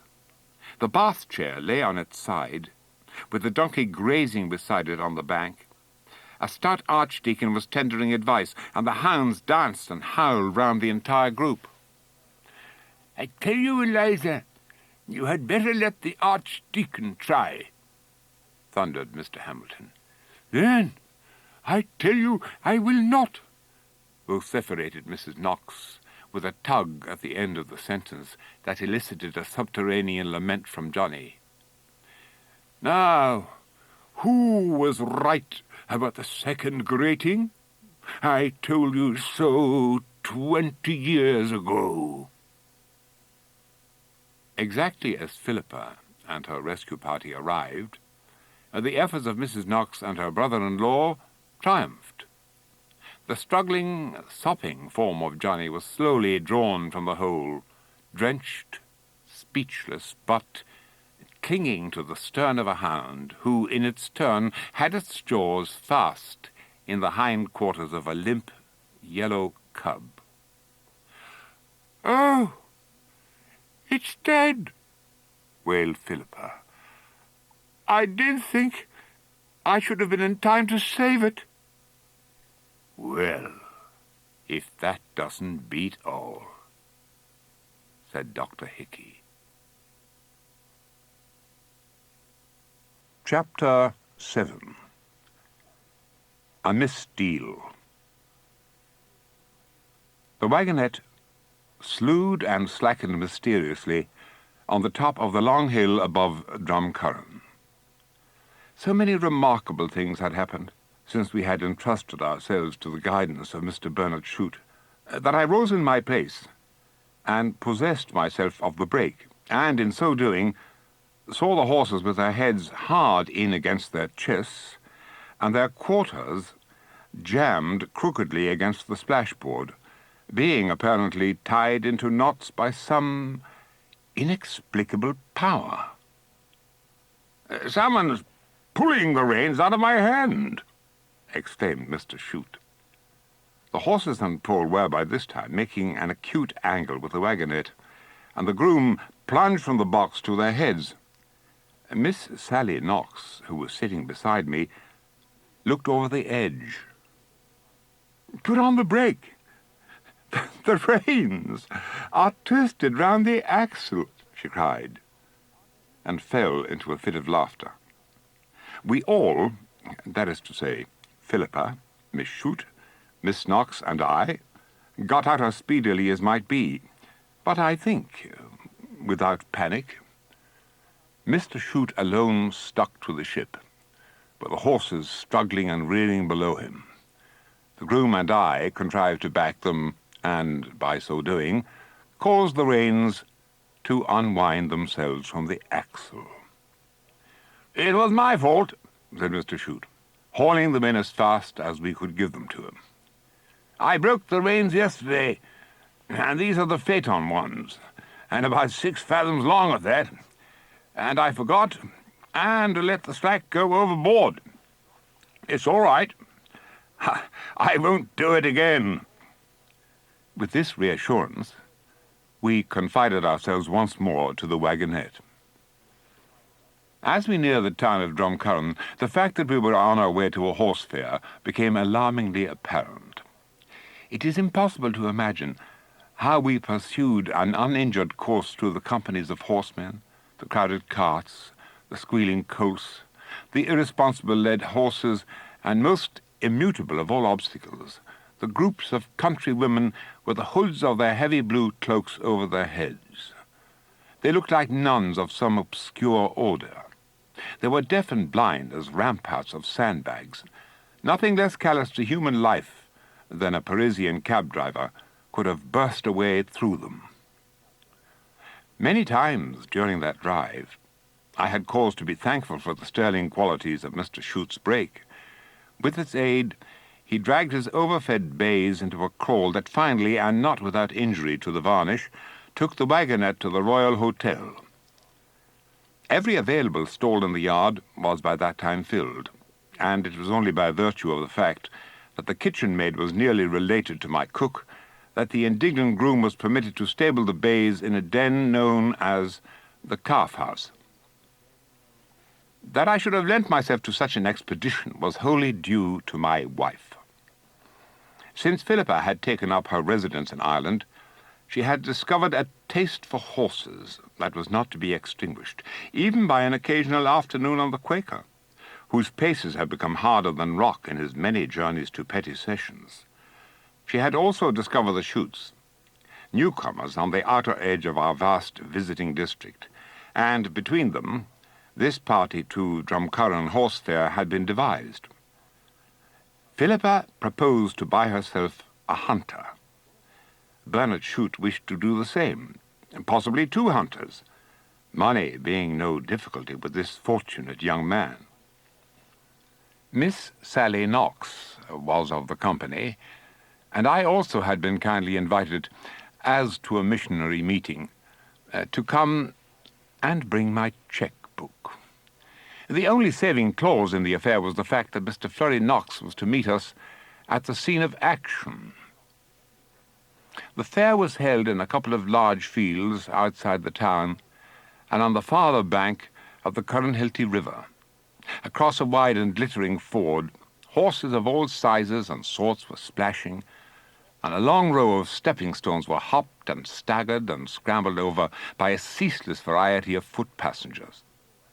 A man with a cart plied as a ferryboat, doing a heavy trade among the apple women and vendors of crew beans, alias pig's feet, a grisly delicacy peculiar to Irish open-air holiday-making, and the July sun blazed on a scene that even Miss Cecilia Chute found to be almost repayment enough for the alarms of the drive. As a rule, I am so bored by driving that I find it reviving to be frightened, she said to me, as we climbed to safety on a heathery ridge above the fields, dedicated to galloping the horses. But when my brother scraped all those people off one side of that car and ran the pole into the cart of lemonade bottles, I began to wish for courage to tell him I was going to get out and walk home. "Well, if you only knew it," said Bernard, who was spreading rugs over the low furze bushes in the touching belief that the prickles would not come through.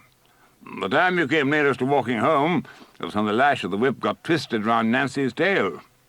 Miss Knox, you are an authority on these things. Don't you think it would be a good scheme to have a light anchor in the trap? When the horses began to play the fool, you would heave the anchor over the fence and bring them up all standing." "They wouldn't stand very long," remarked Miss Sally. "Oh, that's all right," returned the inventor. I'd have it dodged to cast them loose, with the pole and the splinter bar."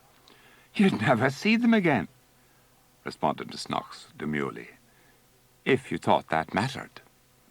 "It will be the brightest feature of the case," said Miss Shute. She was surveying Miss Sally through her pince-nez as she spoke, and was, I have reason to believe, deciding that by the end of the day her brother would be well on in the first stages of his 15th love affair.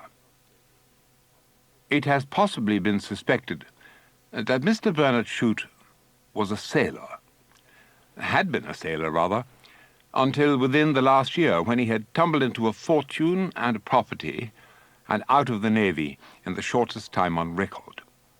His enthusiasm for horses had been nourished by the hirelings of Malta and other resorts of Her Majesty's ships, and his knowledge of them was, so far, bounded by the fact that it was more usual to come off over their heads than their tails. For the rest, he was a clean-shaved and personable youth, with a laugh which I may, without offensive intention, define as possessing a cheeriness special to his profession, and a habit, engendered no doubt by long sojourns at the Antipodes, of getting his clothes in large, hideous consignments from a naval outfitter.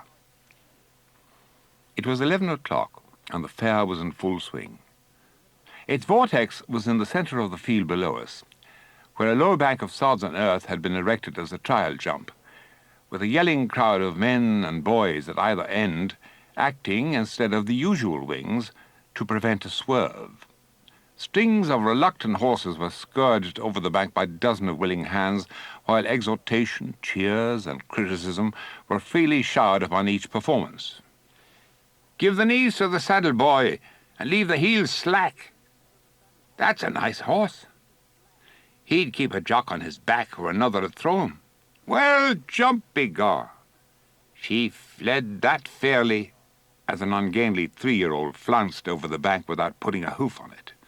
Then her owner, unloosing his pride and simile, after the manner of his race, "Ha-ha! When she give a lep, man, she's that free she's like a hare for it." A giggling group of country girls elbowed their way past us out of the crowd of spectators, one of the number inciting her fellows to hurry on to the other field until they'd see the lads galloping the horses, to which another responding that she'd be skinned alive for the horses. The party sped on their way. We, i.e. my wife, Miss Knox, Bernard Shute, and myself, followed in their wake, a matter by no means as easy as it looked. Miss Shute had exhibited her wonted intelligence by remaining on the hilltop of the Spectator. She had not reached the happy point of possessing a mind 10 years older than her age, and a face 10 years younger, without also developing the gift of scenting boredom from afar. We squeezed past the noses and heels of fidgety horses, and circumnavigated their attendant group of critics, while half-trained brutes and snaffles bolted to nowhere and back again, and whinnying foals ran to and fro in search of their mothers. A moderate bank divided the upper from the lower fields, and as every feasible spot in it was commanded by a refusing horse, the choice of a place and moment for crossing it required judgment. I got Philippa across it in safety. Miss Knox, though as capable as any young woman in Ireland of getting over a bank either on horseback or on her own legs, had to submit to the assistance of Mr. Shute, and the laws of dynamics decreed that a force sufficient to raise a bower anchor should hoist her 7 stone odd to the top of the bank with such speed that she landed half on her knees and half in the arms of her pioneer. A group of portentously quiet men stood near, their eyes on the ground, their hands in their pockets. They were all dressed so much alike that I did not at first notice that Furry Knox was among them. When I did, I perceived that his eyes, instead of being on the ground, were surveying Mr. Shute with that measure of disapproval that he habitually bestowed upon strange men. "You're later than I thought you'd be," he said. "I have a horse half bought from Mrs. Yeates. It's that old mare of Bobby Bennett's. She makes a little noise, but she's a good mare, and you couldn't throw her down if you tried." Bobby wants £30 for her, but I think you might get her for less.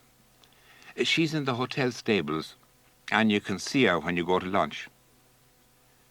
We moved on towards the rushy bank of the river, and Philippa and Sally Knox seated themselves on a low rock, looking in their white frocks as incongruous in that dingy, preoccupied assemblage as the dreamy meadow-sweet and purple spires of loosestrife that thronged the river banks. Bernard Shute had been lost in the shifting maze of men and horses, who were, for the most part, galloping with the blind fury of charging bulls, but presently, among a party who seemed to be riding the finish of a race, we descried our friend, and a second or two later, he hauled a brown mare to a standstill in front of us. "The fellow is asking £40 for her," he said to Miss Sally. "She's a nailer to gallop. I don't think it's too much." "Her grandsire was the mountain hare," said the owner of the mare, hurrying up to continue her family history. "And he was the grandest horse in the 4 baronies. He was 42 years of age when he died, and they waked him the same as you'd wake a Christian. They had whiskey and porter and bread and a piper in it." "Them mountain hare colts is no great things," interrupted Mr. Shute's groom contemptuously. "I seen a colt once that was one of his stock, and if there were 40 men and their wives and they after him with sticks, he wouldn't lep a sod of turf." "Lep, is it?" ejaculated the owner in a voice shrill with outrage. "You may lead that mare out through the country, and there isn't a fence in it, that she wouldn't go up to it as independent as she was going to her bed, and your honour's ladyship knows that damn well, Miss Knox." "You want too much money for her, McCarthy," returned Miss Sally, with her little air of preternatural wisdom. "God pardon you, Miss Knox. Sure, a lady like you knows well that £45 is no money for that mare. £45! He laughed. "It'd be as good for me to make her a present to the gentleman all out as to take 3 farthings less for her. She's too grand entirely for a poor farmer like me. And if it wasn't for the long, weak family I have, I wouldn't part with her under twice the money." 3 fine lumps of daughters in America paying his rent for him, commented Florrie in the background. "That's the long, weak family." Bernard dismounted and slapped the mare's ribs approvingly. "I haven't had such a gallop since I was at Rio," he said. "What do you think of her, Miss Knox?" Then, without waiting for an answer, "I like her. I think I may as well give him the 45 and have done with it."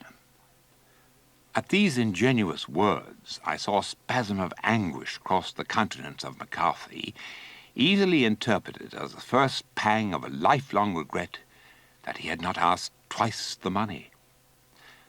Florrie Knox put up an eyebrow and winked at me. Mr. Shute's groom turned away for very shame. Sally Knox laughed with the deplorable levity of 19. Thus, with a brevity absolutely scandalous in the eyes of all beholders, the bargain was concluded. Florrie strolled up to Philippa, observing an elaborate remoteness from Miss Sally and Mr. Shute. "I believe I'm selling a horse here myself today," he said. "Would you like to have a look at him, Mrs. Yeates?" "Oh, are you selling, Knox?" struck in Bernard, to whose brain the glory of buying a horse had obviously mounted like new wine. "I want another, and I know yours are the right sort." "Well, as you seem fond of galloping," said Florrie sardonically, "this one might suit you." "You don't mean the Moonlighter?" said Miss Knox, looking fixedly at him. "Supposing I did, have you anything to say against him?" replied Florrie. Decidedly, he was in a very bad temper. Miss Sally shrugged her shoulders and gave a little shred of a laugh, but said no more. In a comparatively secluded corner of the field, we came upon Moonlighter, sidling and fussing with flickering ears, his tail tightly tucked in, and his strong back humped in a manner that boded little good. Even to my untutored eye, he appeared to be an uncommonly good-looking animal, a well-bred grey, with shoulders that raked back as far as the eye could wish, the true Irish jumping hindquarters, and a showy head and neck. It was obvious that nothing except Michael Hallahan's adroit chucks at his bridle kept him from displaying his jumping powers free of charge. Bernard stared at him in silence, not the pregnant and intimidating silence of the connoisseur, but the tongue-tied muteness of helpless ignorance. His eye for horses had most probably been formed on circus posters and the advertisements of a well-known embrocation, and Moonlighter approximated in colour and conduct to these models. "I can see he's a ripping fine horse," he said at length. "I think I should like to try him." Miss Knox changed countenance perceptibly and gave a perturbed glance at Florrie. Florrie remained impenetrably unamiable.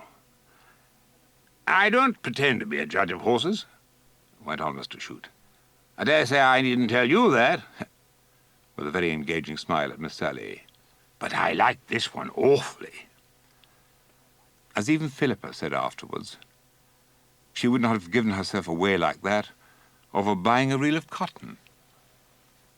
"Are you quite sure that he's really the sort of horse you want?" said Miss Knox, with rather more colour in her face than usual. "He's only 4 years old, and he's hardly a finished hunter." The object of her philanthropy looked rather puzzled. "What? Can't he jump?" he said. "Is it jump?" exclaimed Michael Hallahan, unable any longer to contain himself. "Is it the horse that jumped 5 foot of a clothesline in Heffernan's yard, and not a one on his back but himself, and didn't leave so much as the track of his hoof on the quilt that was hanging on it?" "That's about good enough," said Mr. Shute with his large, friendly laugh. "What's your price, Knox? I must have the horse that jumped the quilt. I'd like to try him, if you don't mind. There's some jolly-looking banks over there." "My price is 100 sovereigns," said Florrie.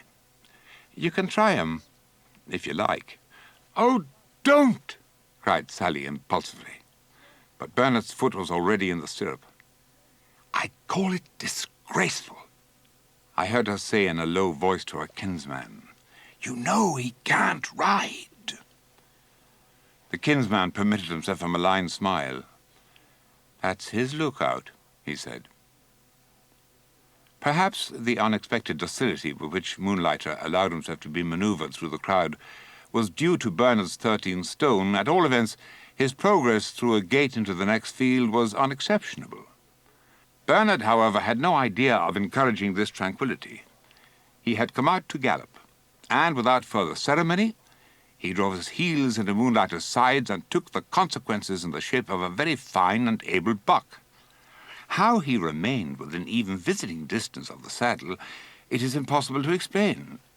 Perhaps his early experience in the rigging stood him in good stead in the matter of hanging on by his hands, but however preserved he did remain, and went away down the field at what he himself subsequently described as the rate of knots.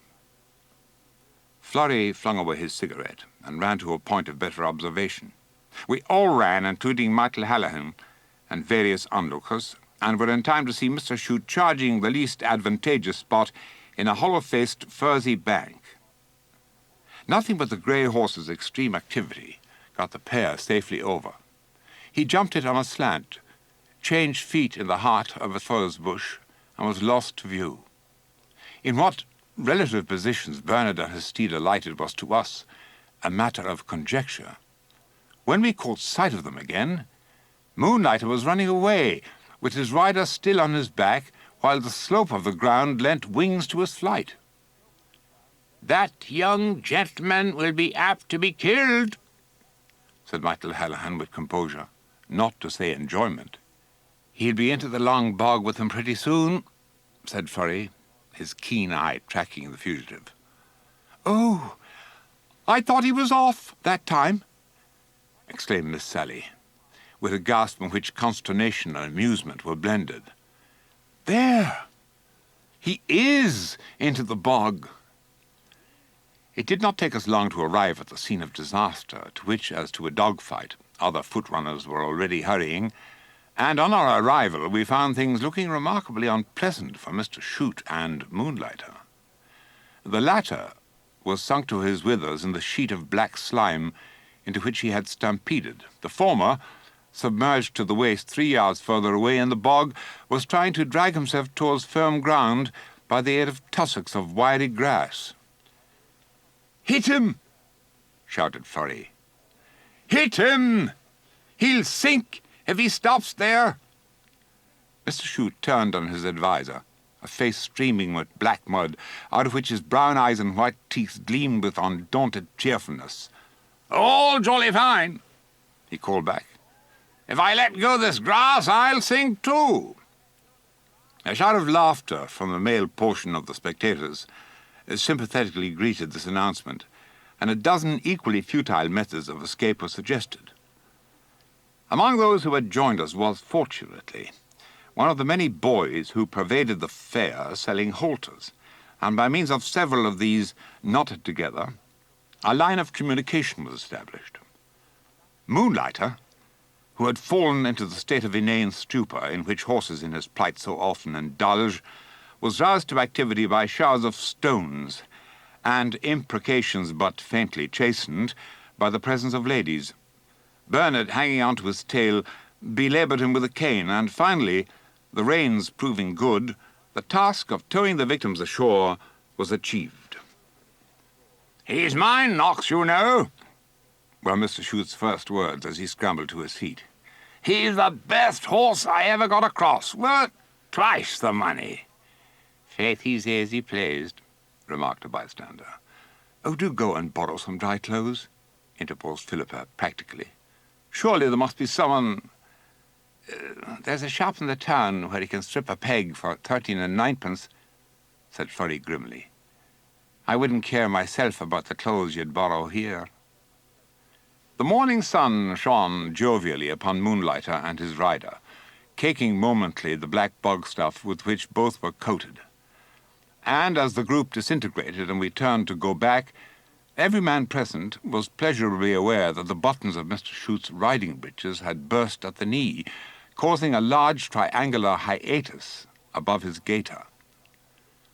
"Well," said Furry conclusively to me as we retraced our steps, "I always thought the fellow was a fool, but I never thought he was such a damn fool." It seemed an interminable time since breakfast when our party, somewhat shattered by the stirring events of the morning, found itself gathered in an upstairs room at the Royal Hotel, waiting for a meal that had been ordained some 2 hours before. The air was charged with the mingled odours of boiling cabbage and frying mutton. We affected to speak of them with disgust, but our souls yearned to them. Female ministrants with rustling skirts and pounding feet raced along the passages with trays that were never for us, and opening doors released roaring gusts of conversation blended with the clatter of knives and forks, and still we starved. Even the ginger-coloured check suit, lately labelled the Sandringham, wonderful value, 16 and 9pence, in the window of Drumcurran's leading mart, and now displayed upon Mr. Chute's all too lengthy limbs, had lost its power to charm. "Oh, don't tear that bell quite out by the roots, Bernard," said his sister from the heart of a lamentable yawn. "I dare say it only amuses them when we ring, but it may remind them that we are still alive. Major Yeates, do you, or do you not, regret the pig's feet?" "More than I can express," I said, turning from the window, where I had been looking down at the endless succession of horses' backs and men's hats moving in two opposing currents in the street below. "I dare say, if we talk about them for a little, we shall feel ill, and that will be better than nothing." At this juncture, however, a heavy-laden tray thumped against the door, and our repast was borne into the room by a hot young woman in creaking boots, who hoarsely explained that what kept her was waiting on the potatoes, and that the owl pan that was in it was playing puck with the beefsteaks. "Well," said Miss Chute, as she began to try conclusions between a blunt knife and a bulletproof mutton chop. "I have never lived in the country before, but I've always been given to understand that the village inn was one of its chief attractions." She delicately moved the potato dish so as to cover the traces of a bygone egg, and her glance lingered on the flies that dragged their way across a melting mound of salt butter. "I like local colour, but I don't care about it on the tablecloth." "Well, I'm feeling quite anxious about Irish country hotels now," said Bernard. "They're getting so civilised and respectable. After all, when you go back to England, no one cares a pin to hear that you've been done up to the knocker. That don't amuse them a bit. But all my friends are as pleased as anything when I tell them of the pothouse where I slept in my clothes rather than face the sheets.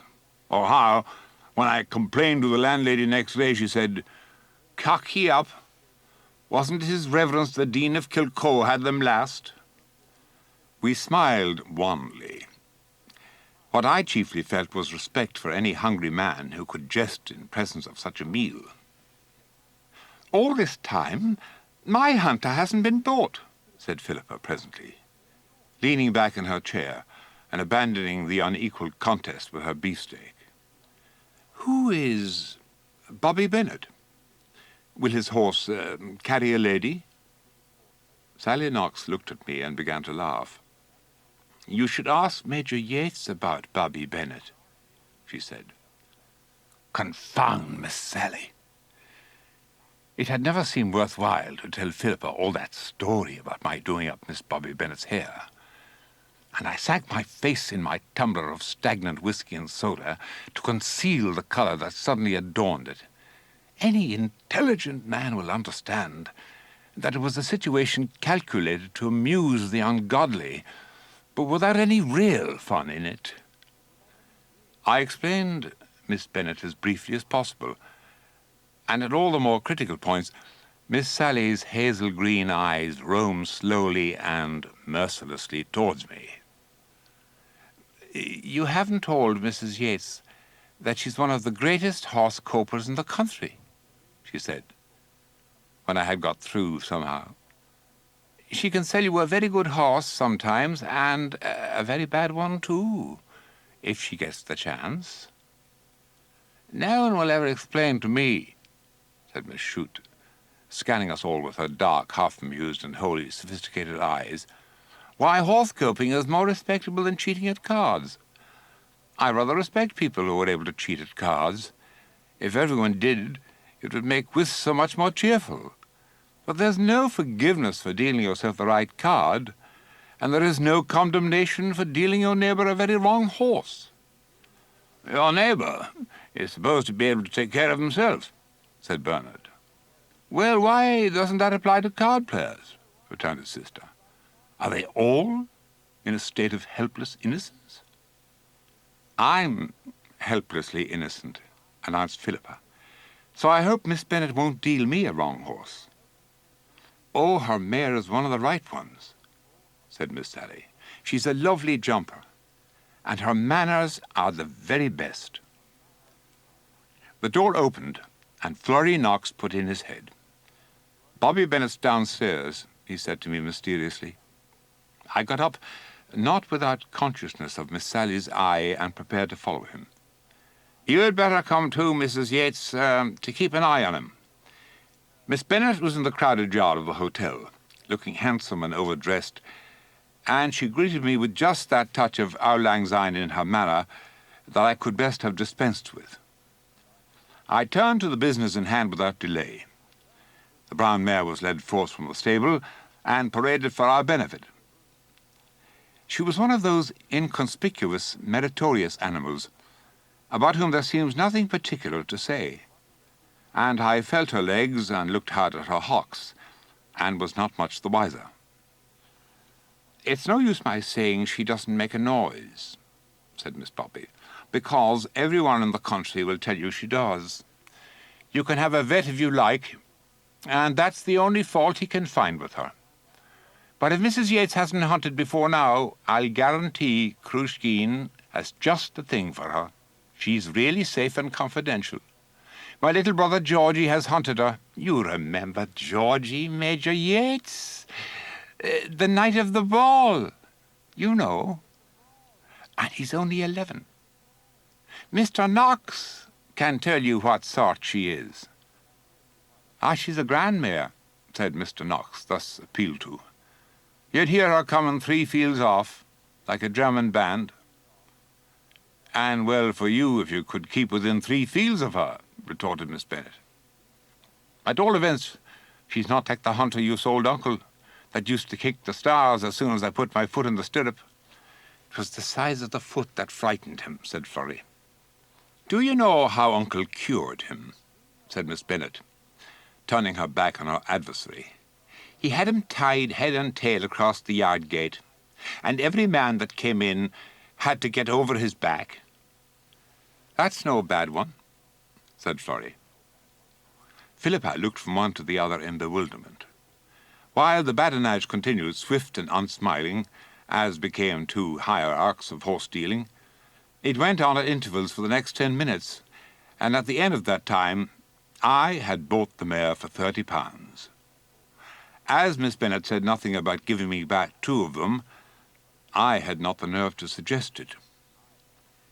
After this, Florrie and Miss Bennet went away and were swallowed up in the fair.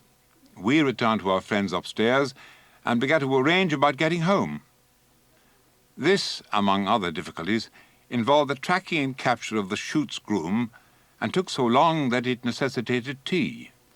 Bernard and I had settled to ride our new purchases home, and the groom was to drive the wagonette, an alteration ardently furthered by Miss Shute. The afternoon was well advanced when Bernard and I struggled through the turmoil of the hotel yard in search of our horses, and, the hotel hostler being nowhere to be found, the shootsman saddled our animals for us, and then withdrew to grapple single-handed with the bays in the calf-house. "Good business for me, that Knox is sending the grey horse home from me," remarked Bernard, as his new mare followed him tractably out of the stall. "He'd have been rather a handful in this hole of a place." He shoved his way out of the yard in front of me, seemingly quite comfortable and at home upon the descendant of the mountain hare, and I followed as closely as drunken carmen and shafts of erratic carts would permit.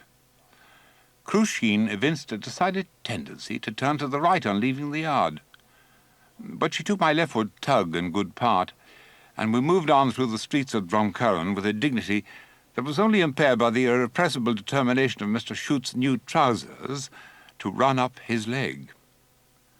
It was a trifle disappointing that Crusheen should carry her nose in the air like a camel, but I set it down to my own bad hands, and to that cause I also imputed her frequent desire to stop, a desire that appeared to coincide with every 4th or 5th public house on the line of march.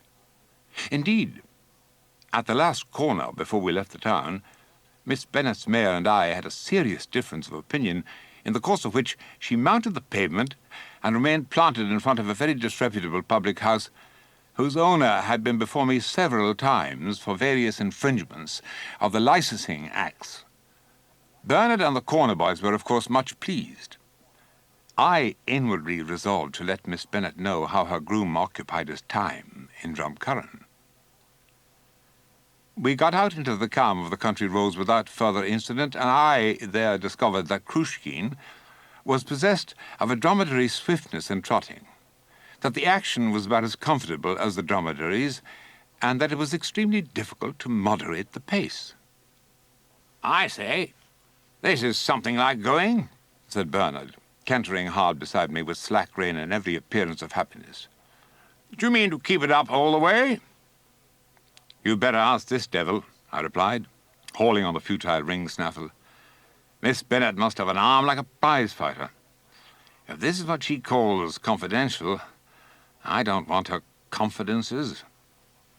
After another half-mile, during which I cursed Florrie Knox and registered a vow that Philippa should ride Crusheen in a cavalry bit, we reached the crossroads at which Bernard's way parted from mine. Another difference of opinion between my wife's hunter and me here took place, this time on the subject of parting from our companion. and I experienced that peculiar inward sinking that accompanies the birth of the conviction one has been stuck. There was still some 8 miles between me and home, but I had at least the consolation of knowing that the brown mare would easily cover it in 40 minutes. But in this also, disappointment awaited me. Dropping her head to about the level of her knees, the mare subsided into a walk as slow as that of the slowest cow and very similar in general style. In this manner I progressed for a further mile, breathing forth like St. Paul, threatenings and slaughters against Bobby Bennett and all her confederates. And then the idea occurred to me that many really first-class hunters were very poor hacks. I consoled myself with this for a further period, and presently an opportunity for testing it presented itself. The road made a long loop round the flank of a hill, and it was possible to save half a mile or so by getting into the fields. It was a short cut I had often taken on the Quaker, and it involved nothing more serious than a couple of low stone gaps and an infantine bank. I turned Crusheen at the first of these. She was evidently surprised.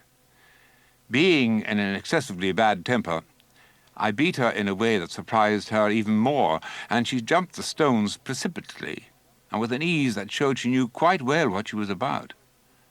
I vented some further emotion upon her by the convenient medium of my cane, and galloped her across the field and over the bank, which, as they say in these parts, she fled without putting an iron on it. It was not the right way to jump it, but it was inspiriting, and when she had disposed of the next gap without hesitation, my waning confidence in Miss Bennet began to revive. I cantered over the ridge of the hill and down it towards the cottage near which I was accustomed to get out onto the road again. As I neared my wonted opening in the fence, I saw that it had been filled by a stout pole well fixed into the back at each end, but not more than 3 feet high. Crusheen pricked her ears at it with intelligence. I trotted her at it and gave her a whack. Ages afterwards, there was someone speaking on the blurred edge of a dream that I was dreaming about nothing in particular. I went on dreaming, and was impressed by the shape of a fat jug, mottled white and blue, that intruded itself painfully, and I again heard voices, very urgent and full of effort, but quite outside any concern of mine. I also made an effort of some kind. I was doing my very best to be good and polite, but I was dreaming in a place that whirred and was engrossing, and daylight was cold and let in some unknown unpleasantness.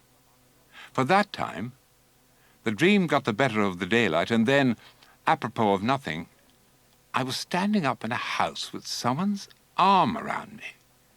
The mottled jug was there, so was the unpleasantness, and I was talking with the most careful, old-world politeness. "Sit down now. You're all right," said Miss Bobby Bennett, who was mopping my face with a handkerchief dipped in the jug. I perceived that I was asking what had happened. "She fell over the stick with you," said Miss Bennet, the dirty brute. With another effort, I hooked myself onto the march of events, as a truck is dragged out of a siding and hooked to a train. "Oh, the Lord save us," said a grey-haired woman who held the jug. "You're destroyed entirely, Asthore. Oh, glory be to the merciful will of God. My heart leaped across my chest when I seen him under the horse." "Go out and see if the trap's coming," said Miss Bennet. "He should have found the doctor by this." She stared very closely at my face, and seemed to find it easier to talk in short sentences. "We must get those cuts looking better before Mrs. Yeates comes." After an interval, during which unexpected places in my head ached from the cold water, the desire to be polite and coherent again came upon me. "I am sure it was not your mare's fault," I said. Miss Bennet laughed a very little. I was glad to see her laugh. It had struck me her face was strangely haggard and frightened. "Well, of course," "It wasn't poor Krushkin's fault," she said. "She is nearly home with Mr. Shute by now. That's why I came after you." "Mr. Shute?" I said. "Wasn't he at the fair that day?" "He was," answered Miss Bobby, looking at me with very compassionate eyes. "You and he got on each other's horses by mistake at the hotel, and you got the worst of the exchange." "Oh," I said, without even trying to understand. "He's here within, your honour's ladyship, Mrs. Yeates, ma'am," shouted the grey-haired woman at the door. "Don't be uneasy, Hugh, he's doing grand. Sure, I'm telling Miss Bennet, if she was his wife itself, she couldn't give him better care." The grey-haired woman laughed.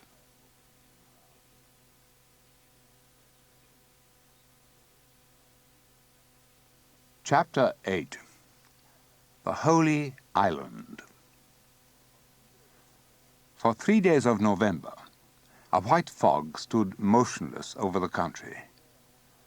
All day and all night, smothered booms and bangs away to the southwest told that the Fastnet gun was hard at work, and the sirens of the American liners uplifted their monstrous female voices as they felt their way along the coast of Cork. On the third afternoon, the wind began to whine about the windows of Sri Lane, and the barometer fell like a stone. At 11 p.m., the storm rushed upon us, with the roar and the suddenness of a train. The chimneys bellowed, the tall old house quivered, and the yelling wind drove against it as a man puts his shoulder against a door to burst it in. We none of us got much sleep, and if Mrs. Cadogan is to be believed, which experience assures me she is not, she spent the night in devotional exercises and in ministering to the panic-stricken kitchen maid by the light of a blessed candle. All that day, the storm screamed on, dry-eyed. At nightfall, the rain began, and next morning, which happened to be Sunday, every servant in the house was a messenger of Job, laden with tales of leakages, floods, and fallen trees, and inflated with the ill-conceived glory of their kind in evil tidings. To Peter Cadogan, who had been to early Mass, was reserved the crowning satisfaction of reporting that a big vessel had gone on the rocks at Yokan Point the evening before, and was breaking up fast. It was rumoured that the crew had got ashore, but this feature, being favourable and uninteresting, was kept as much as possible in the background. Mrs. Cadogan, who had been to America in an ocean liner, became at once the latest authority on shipwrecks, and was of opinion that whoever would be drowned, it wouldn't be them lads of sailors, sure, wasn't there the greatest storm ever was in it, the time myself was on the sea. And what did them fellas do but to put us below entirely in the ship and close down the doors on us, the way themselves they'd leg it when we be drowning? This view of the position was so startlingly novel that Philippa withdrew suddenly from the task of ordering dinner and fell up the kitchen stairs in unsuitable laughter. Philippa has not the most rudimentary capacity for keeping her countenance.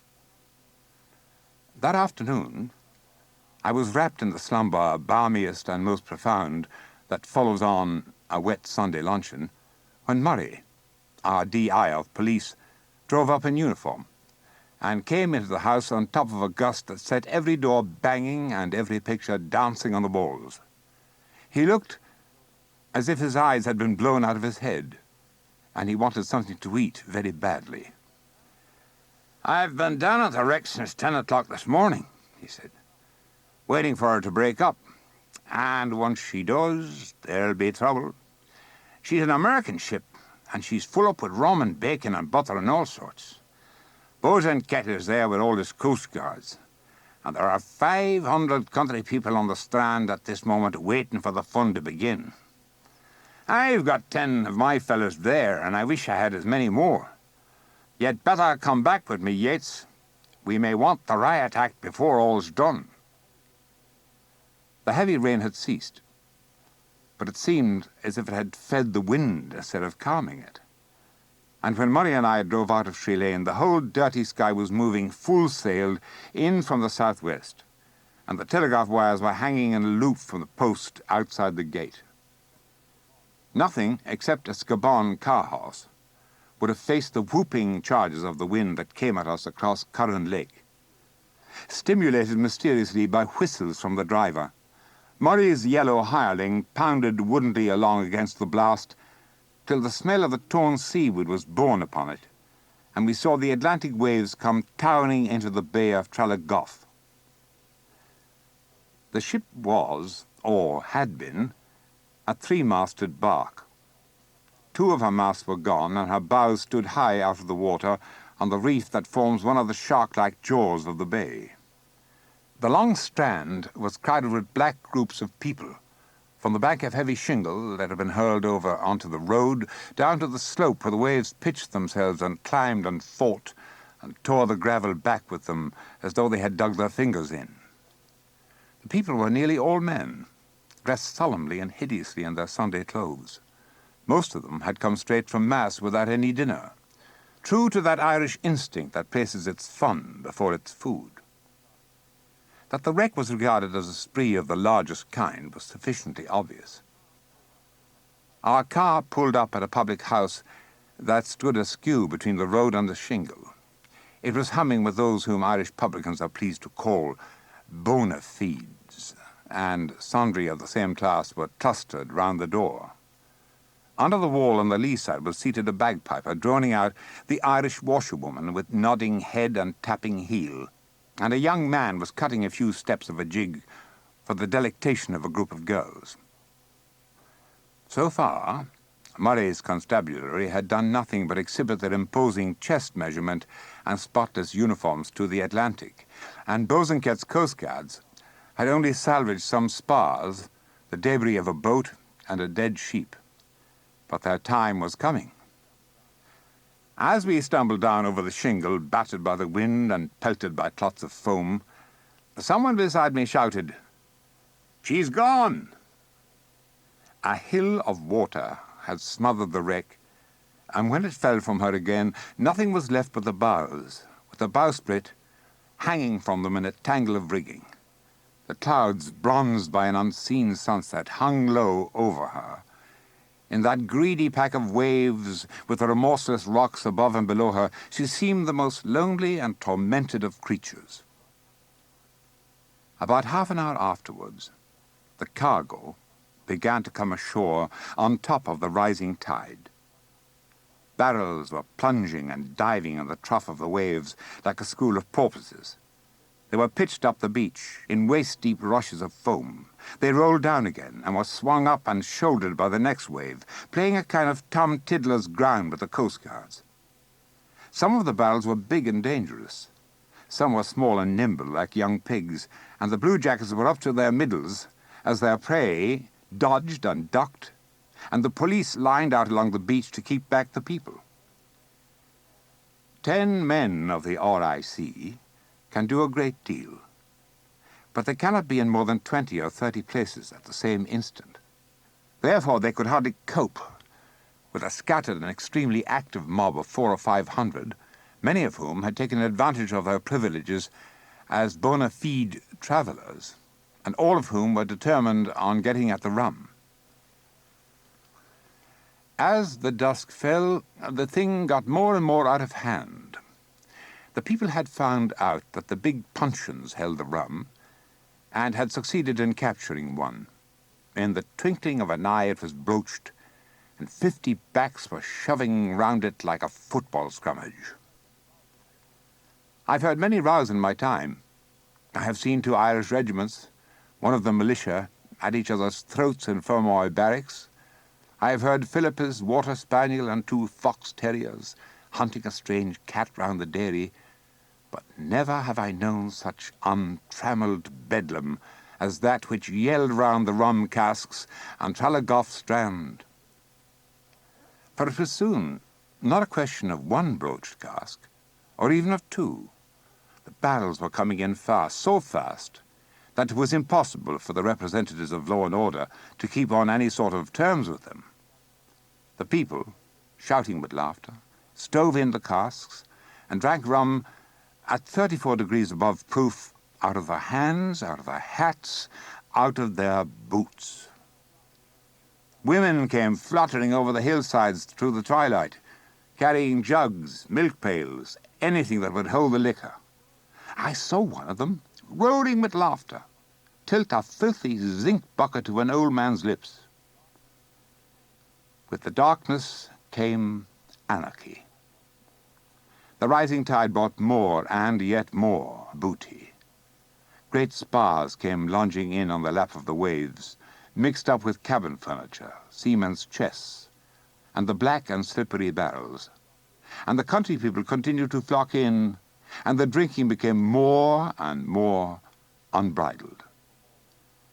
Murray sent for more men and a doctor, and we slaved on hopelessly in the dark, collaring half-drunken men, shoving pig-headed casks up hills of shingle, hustling in among groups of roaring drinkers.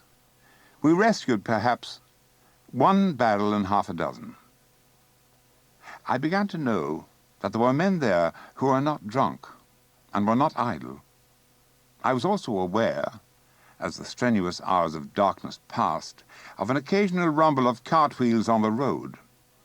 It was evident that the casks which were broached were the least part of the looting, but even they were beyond our control. The most that Bosanquet, Murray, and I could do was to concentrate our forces on the casks that had been secured, and to organize charges upon the swilling crowds in order to upset the casks that they had broached. Already, men and boys were lying about, limp as leeches, motionless as the dead. "They'll kill themselves before morning at this rate," shouted Murray to me. "They're drinking it by the quart. Here's another barrel, come on." We rallied our small forces, and after a brief but furious struggle, succeeded in capsizing it. It poured away in a flood over the stones, over the prostrate figures that sprawled on them, and a howl of reproach followed. "If you pour away any more of that, Major," said an unctuous voice in my ear, "you'll intoxicate the stones, and they'll be getting up and knocking us down."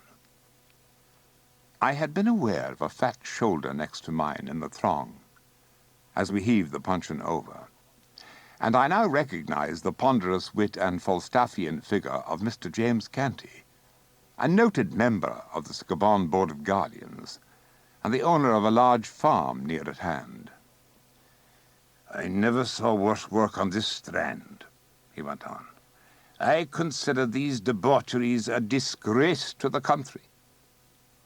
Mr. Canty was famous as an orator, and I presume that it was from long practice among his fellow PLGs that he was able, without apparent exertion, to outshout the storm. At this juncture, the long-awaited reinforcements arrived, and along with them came Dr. Jerome Hickey, armed with a black bag. Having mentioned that the bag contained a pump, not one of the common or garden variety, and that no pump on board a foundering ship had more arduous labor to perform, I prefer to pass to other themes. The wreck, which had at first appeared to be as inexhaustible and as variously stocked as that in the Swiss family Robinson, was beginning to fail in its supply. The crowd were by this time, for the most part, incapable from drink, and the fresh contingent of police tackled their work with some prospect of success by the light of a tar barrel contributed by the owner of the public house. At about the same time, I began to be aware that I was aching with fatigue and that my clothes hung heavy and soaked upon me, that my face was stiff with the salt spray and the bitter wind, and that it was 2 hours past dinner time. The possibility of fried salt herrings and hot whiskey and water at the public house rose dazzlingly before my mind, when Mr. Canty again crossed my path. "In my opinion, ye have the whole cargo under control now, Major," he said. "And the police and sailors should be able to account for it all now, by the help of the light. Wasn't I the finished fool that I didn't think to send up to my house for a tar barrel before now? Well, we're all foolish sometimes. But indeed it's time for us to give over, and that's what I'm saying to the captain and Mr. Murray. You're exhausted now, the three of you, and if I might make so bold, I'd suggest that ye come up to my little place and have what'd warm ye before you go home. It's only a few perches up the road." The tide had turned. The rain had begun again, and the tar barrel illumined the fact that Dr. Hickey's dreadful duties alone were pressing. We held a council, and finally followed Mr. Canty, picking our way through wreckage of all kinds, including the human variety. Near the public house I stumbled over something that was soft and had a squeak in it. It was the piper, with his head and shoulders in an overturned rum barrel, and the bagpipes still under his arm. I knew the outward appearance of Mr. Canty's house very well. It was a typical southern farmhouse, with dirty whitewashed walls, a slated roof, and small, hermetically sealed windows staring at the morass of manure which constituted the yard. We followed Mr. Canty up the filthy lane that led to it, picked our way round vague and squelching spurs of the manure heap, and were finally led through the kitchen into a stifling best parlour. Mrs. Canty, a vast and slatternly matron, had evidently made preparations for us. There was newly lighted fire pouring flame up the chimney from layers of bogwood. There were whisky and brandy on the table, and a plateful of biscuits sugared in white and pink. Upon our hostess was a black silk dress which indifferently concealed the fact that she was short of bootlaces, and that the boots themselves had made many excursions to the yard, and none to the blacking bottle. Her manners, however, were admirable, and while I live, I shall not forget her potato cakes. They came in hot and hot from a pot oven. They were speckled with caraway seeds, they swam in salt butter, and we ate them shamelessly and greasily, and washed them down with hot whisky and water. I knew to a nicety how ill I should be the next day, and he did not. "Well, gentlemen," remarked Mr. Canty later on, in his best Board of Guardians manner, "I've seen many wrecks between this and the mizzen head, but I never witnessed a scene of more disgraceful excess than what was in it tonight." "Hear, hear," murmured Boatswain Kett with unseemly levity. "I should say," went on Mr. Canty, "there was at one time tonight upwards of 100 men dead drunk on the strand, or anyway so drunk that if they'd attempt to speak, they'd foam at the mouth." "The creatures," interjected Mrs. Canty sympathetically. "But if they're drunk today," continued our host, "it's nothing at all to what they'll be tomorrow, and after tomorrow, and it won't be on the strand they'll be drinking it." "Why, where will it be?" said Boatswain Kett, with his disconcerting English way of asking a point-blank question. Mr. Canty passed his hand over his red cheeks. "There'll be plenty asking that before all's said and done, Captain," he said with a compassionate smile. "And there'll be plenty that could give the answer if they like, but by damn, I don't think you'll be apt to get much out of the O'Can boys." "The Lord save us, 'twould be better to keep out from the likes of them," put in Mrs. Canty, sliding a fresh avalanche of potato cakes onto the dish. "Didn't they pull the clothes off the gouger and pour potheen down his throat till he ran screeching through the streets of Skiborn?" James Canty chuckled. "I remember there was a wreck here one time, and the underwriters put me in charge of the cargo. Brandy it was. Cases of the best French brandy. The people had a song about it. What's this? The first verse was, one night to the rocks of Yochan came the bark Isabella so dandy. To pieces she went before dawn, herself and her cargo of brandy. And all met a watery grave, excepting the vessel's carpenter, poor fellow, so far from his home. Mr. Canty chanted these touching lines in a tuneful, if wheezy tenor. Well, gentlemen, we're all friends here, he continued, and it's no harm to mention that this man below at the public house came asking me would I let him have some of it for a consideration. Sullivan, says I to him, if you ran down gold in a cup in place of the brandy, I wouldn't give it to you. Of course, says I. I'm not saying that if a bottle was to get a crack of a stick and it to be broken and a man to drink a glass out of it, that would be no more than an accident. That's no good to me, says he. But if I had 12 gallons of that brandy in Cork, says he, by the Holy German, says he, saying an awful curse, I'd sell 25 out of it. Well, indeed, it was true for him. It was grand stuff. As the saying is, it would make a horse out of a cow. It appears to be a handy sort of place for keeping a pub, said Bosanquet. Shut to the door, Margaret, said Mr. Canty with elaborate caution. It'd be a queer place that wouldn't be handy for Sullivan. A further tale of great length was in progress when Dr. Hickey's Mephistophelian nose was poked into the best parlour. Hello, Hickey. Pumped out, eh? Said Murray. If I am, there's plenty more like me, replied the doctor enigmatically, and some of them 3 times over. James, did these gentlemen leave you a drop of anything that you'd offer me? Maybe you'd like a glass of rum, doctor, said Mr. Canty, with a wink at his other guests. Dr. Hickey shuddered.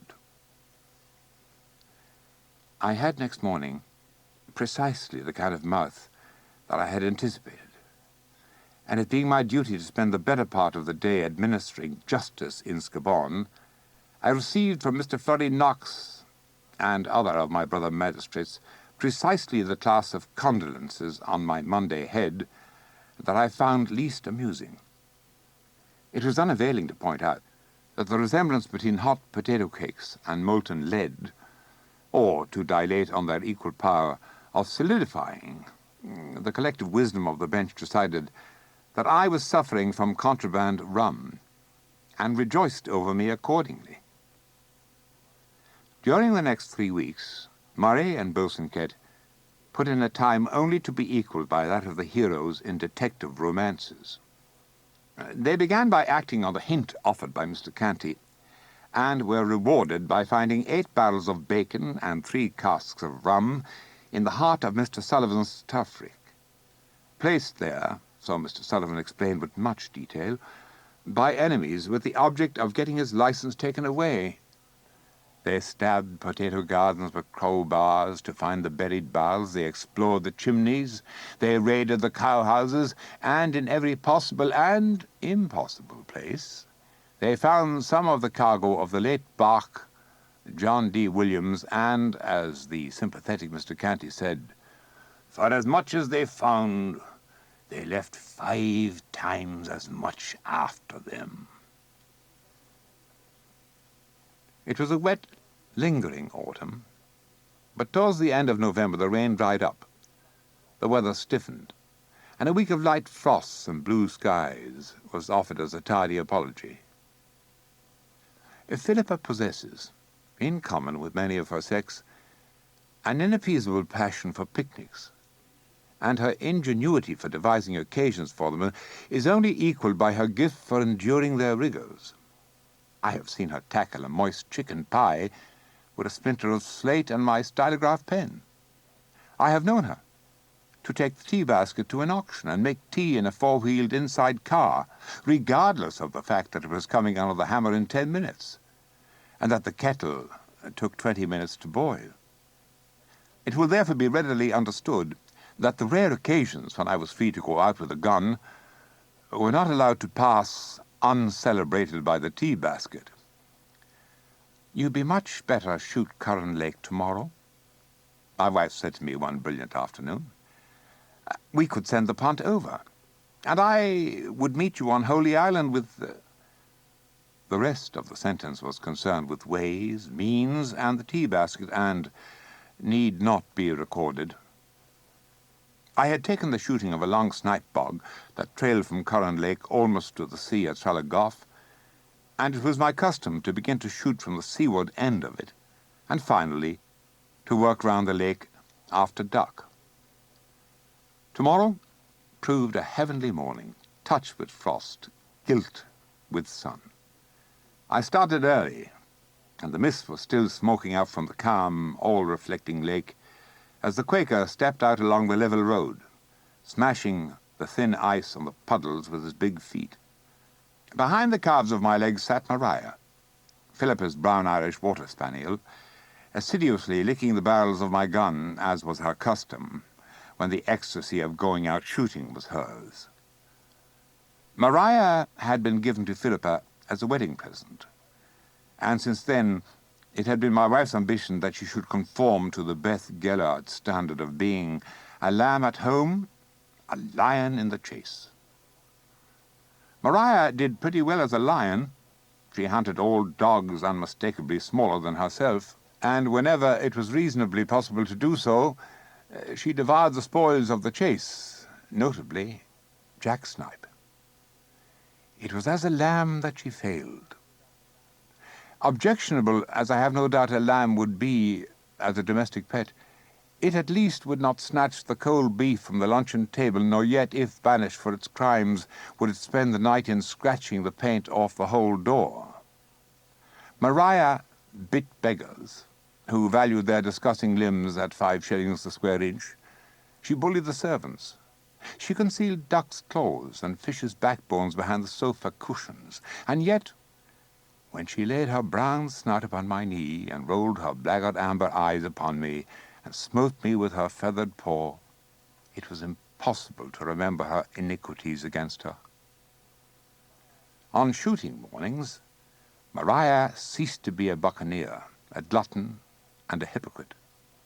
From the moment when I put my gun together, her breakfast stood untouched, until it suffered the final degradation of being eaten by the cats. And now in the trap, she was shivering with excitement and agonizing in her soul, lest she should even yet be left behind. Slipper met me at the crossroads, from which I had sent back the trap. Slipper, redder in the nose than anything I had ever seen off the stage, very husky as to the voice, and going rather tender on both feet. He informed me that I should have a grand day's shooting, the head poacher of the locality having, in a most gentlemanly manner, refrained from exercising his sporting rights the day before, on hearing that I was coming. I understood that this was to be considered as a mark of high personal esteem, and I set to work at the bog with suitable gratitude. In spite of Mr. O'Driscoll's magnanimity, I had not a very good morning. The snipe were there, but in the perfect stillness of the weather, it was impossible to get near them, and 5 times out of 6 they were up, flickering and dodging before I was within shot. Maria became possessed of 7 devils and broke away from heel the first time I let off my gun, ranging far and wide in search of the bird I had missed, and putting up every live thing for half a mile round as she went splashing and steeple-chasing through the bog. Slipper expressed his opinion of her behavior in language more appallingly picturesque and resourceful than any I have heard, even in the Scarbonne courthouse. I admit that at the time I thought he spoke very suitably. Before she was recaptured, every remaining snipe within earshot was lifted out of it by Slipper's steam-engine whistles and my own infuriated bellows. It was fortunate that the bog was spacious, and that there was still a long tract of it ahead, where beyond these voices there was peace. I worked my way on, jumping treacle-dark drains, floundering through the rustling yellow rushes, circumnavigating the bog holes and taking every possible and impossible chance of a shot. By the time I had reached Corran Lake, I had got 2.5 brace, retrieved by Maria with a perfection that showed what her powers were when the sinuous adroitness of Philippa's woodbine stick was fresh in her mind. But with Maria, it was always the unexpected that happened. My last snipe, a jack, fell in the lake, and Maria, bursting through the reeds with kangaroo bounds and cleaving the water like a torpedo boat, was a model of all the virtues of her kind. She picked up the bird with a snake-like dart of her head, clambered with it onto the tussock, and there, well out of reach of the arm of the law, before our indignant eyes, crunched it twice and bolted it. Well, said Slipper complacently, some 10 minutes afterwards, divil such a baitin' ever I give a dog since the day Prince killed old Mrs. Knox's paycock. Prince was a lump of a brown terrier I had one time, and faith, I kicked the toes out of me old boots on him before I had the old lady composed. However composing Slipper's methods may have been to Mrs. Knox, they had quite the contrary effect upon a family party of duck that had been lying in the reeds.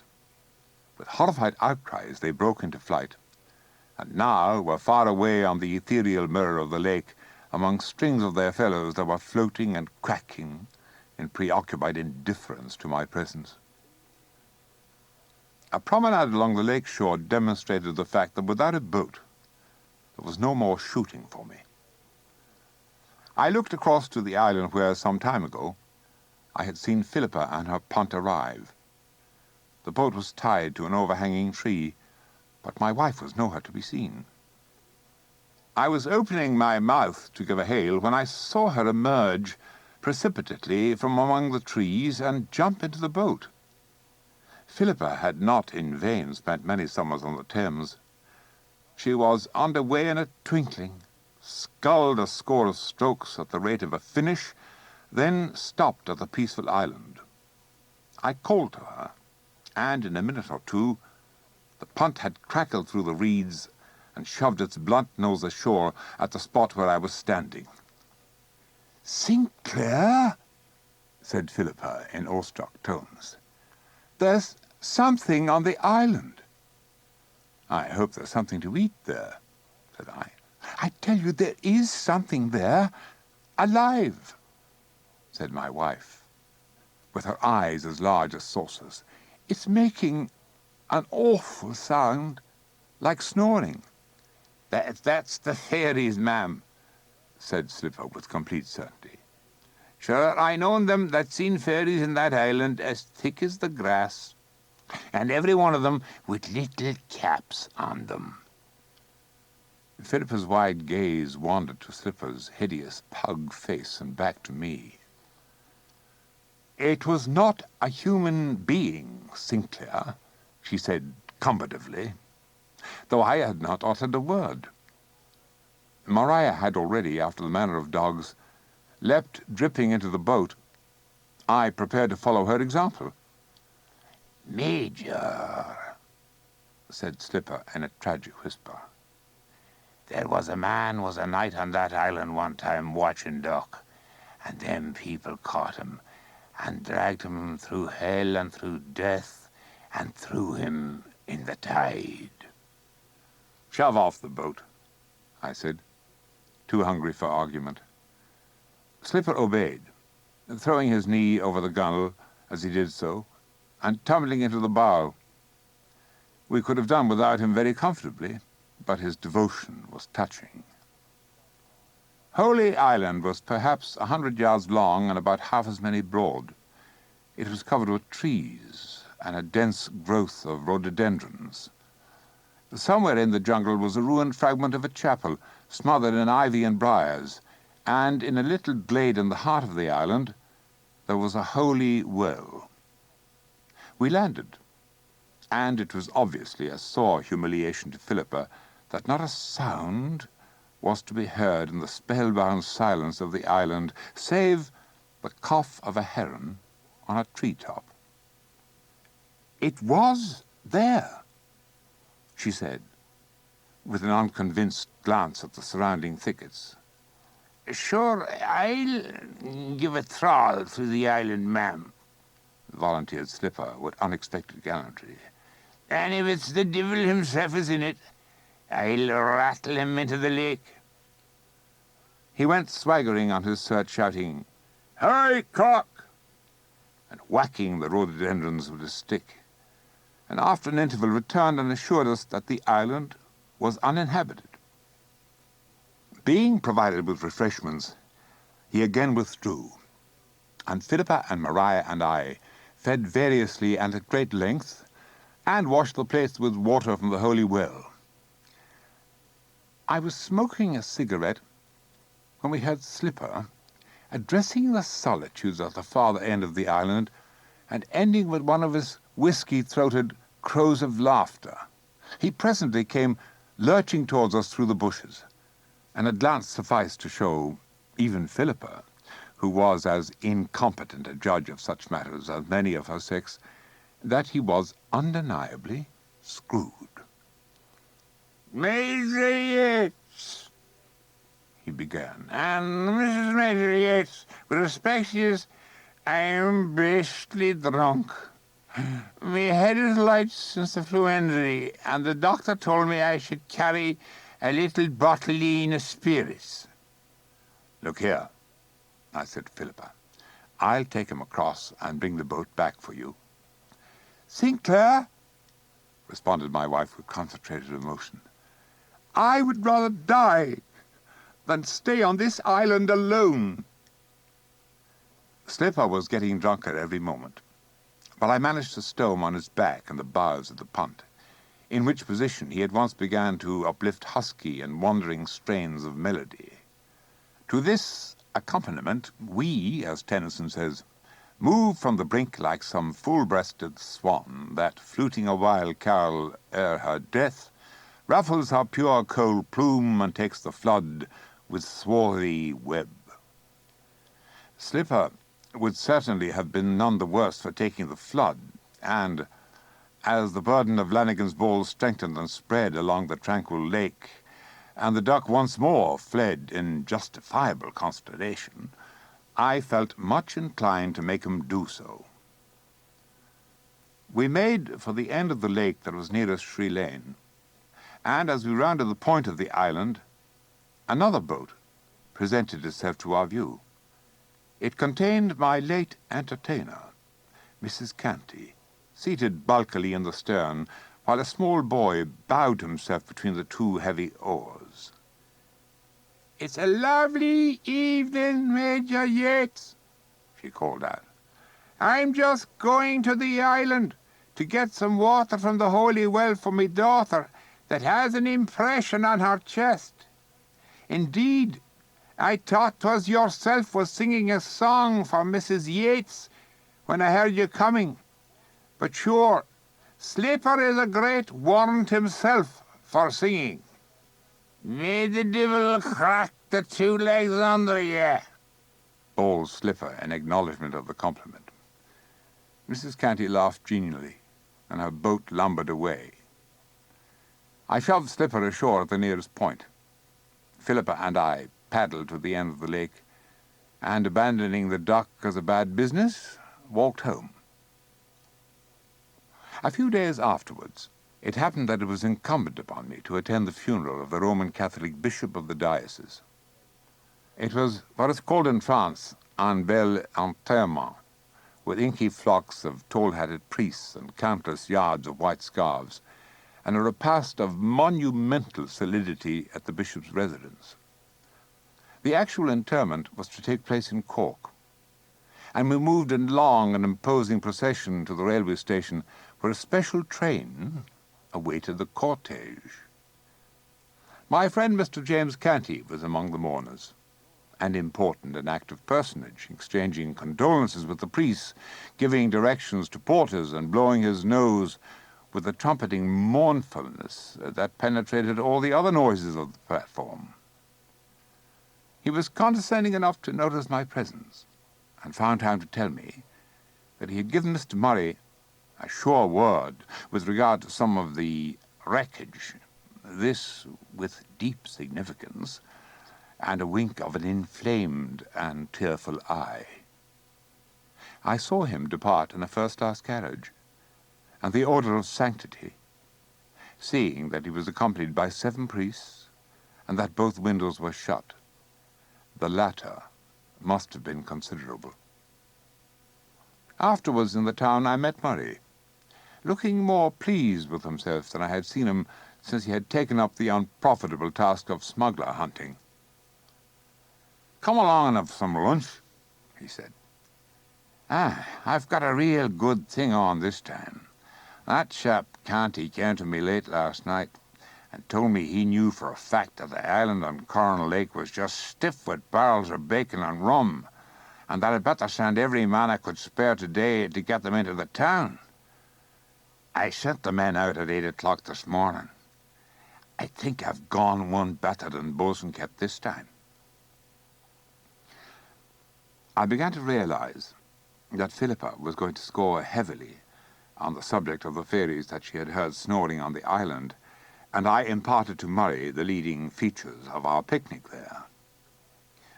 "Oh, Slipper's been up to his chin in that rum from the first," said Murray. "I'd like to know who his sleeping partner was." It was beginning to get dark before the loaded carts of the salvage party came lumbering past Murray's windows and into the yard of the police barracks. We followed them, and in so doing picked up Florrie Knox, who was sauntering in the same direction. It was a good haul. 5 big casks of rum, and at least a dozen smaller barrels of bacon and butter, and Murray and his chief constable smiled seraphically on one another as the spoil was unloaded and stowed in a shed. "Wouldn't it be as well to see how the butter is keeping?" remarked Florrie, who had been looking on silently with, as I had noticed, a still and amused eye. "The rim of that small keg there looks as if it had been shifted lately." The sergeant looked hard at Florrie. He knew as well as most people that a hint from Mr. Knox was usually worth taking. He turned to Murray. "Will I open it, sir?" "Oh, open it if Mr. Knox wishes," said Murray, who was not famous for appreciating other people's suggestions. The keg was opened. "Funny butter," said Florrie. The sergeant said nothing. The keg was full of black bog mould. Another was opened, and another, all with the same result. "Damnation," said Murray, suddenly losing his temper. "What's the use of going on with those? Try one of the rum casks." A few moments passed in total silence while a tap and a spigot were sent for and applied to the barrel. The sergeant drew off a mugful and put his nose to it with the deliberation of a connoisseur.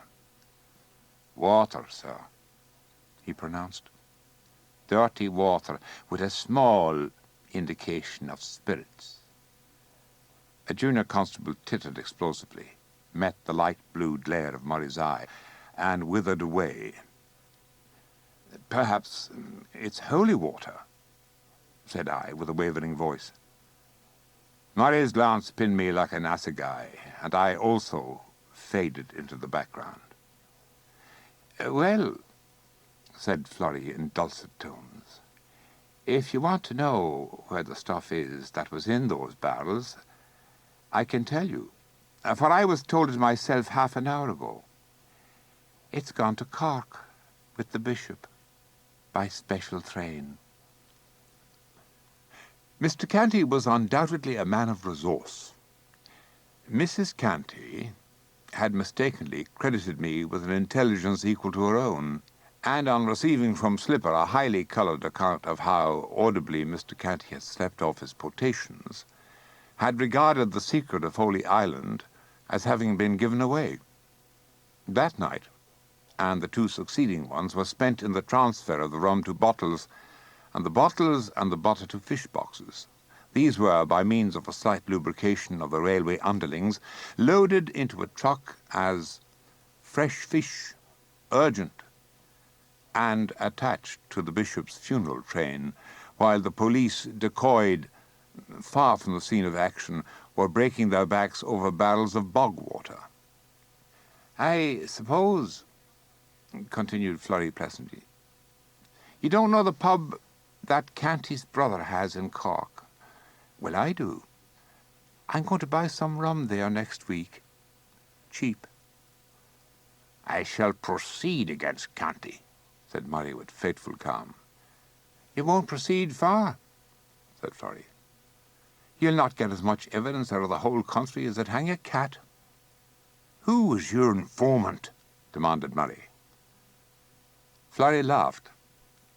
"Well, by the time the train was in Cork, yourself and the Major were the only 2 men in the town that weren't talking about it."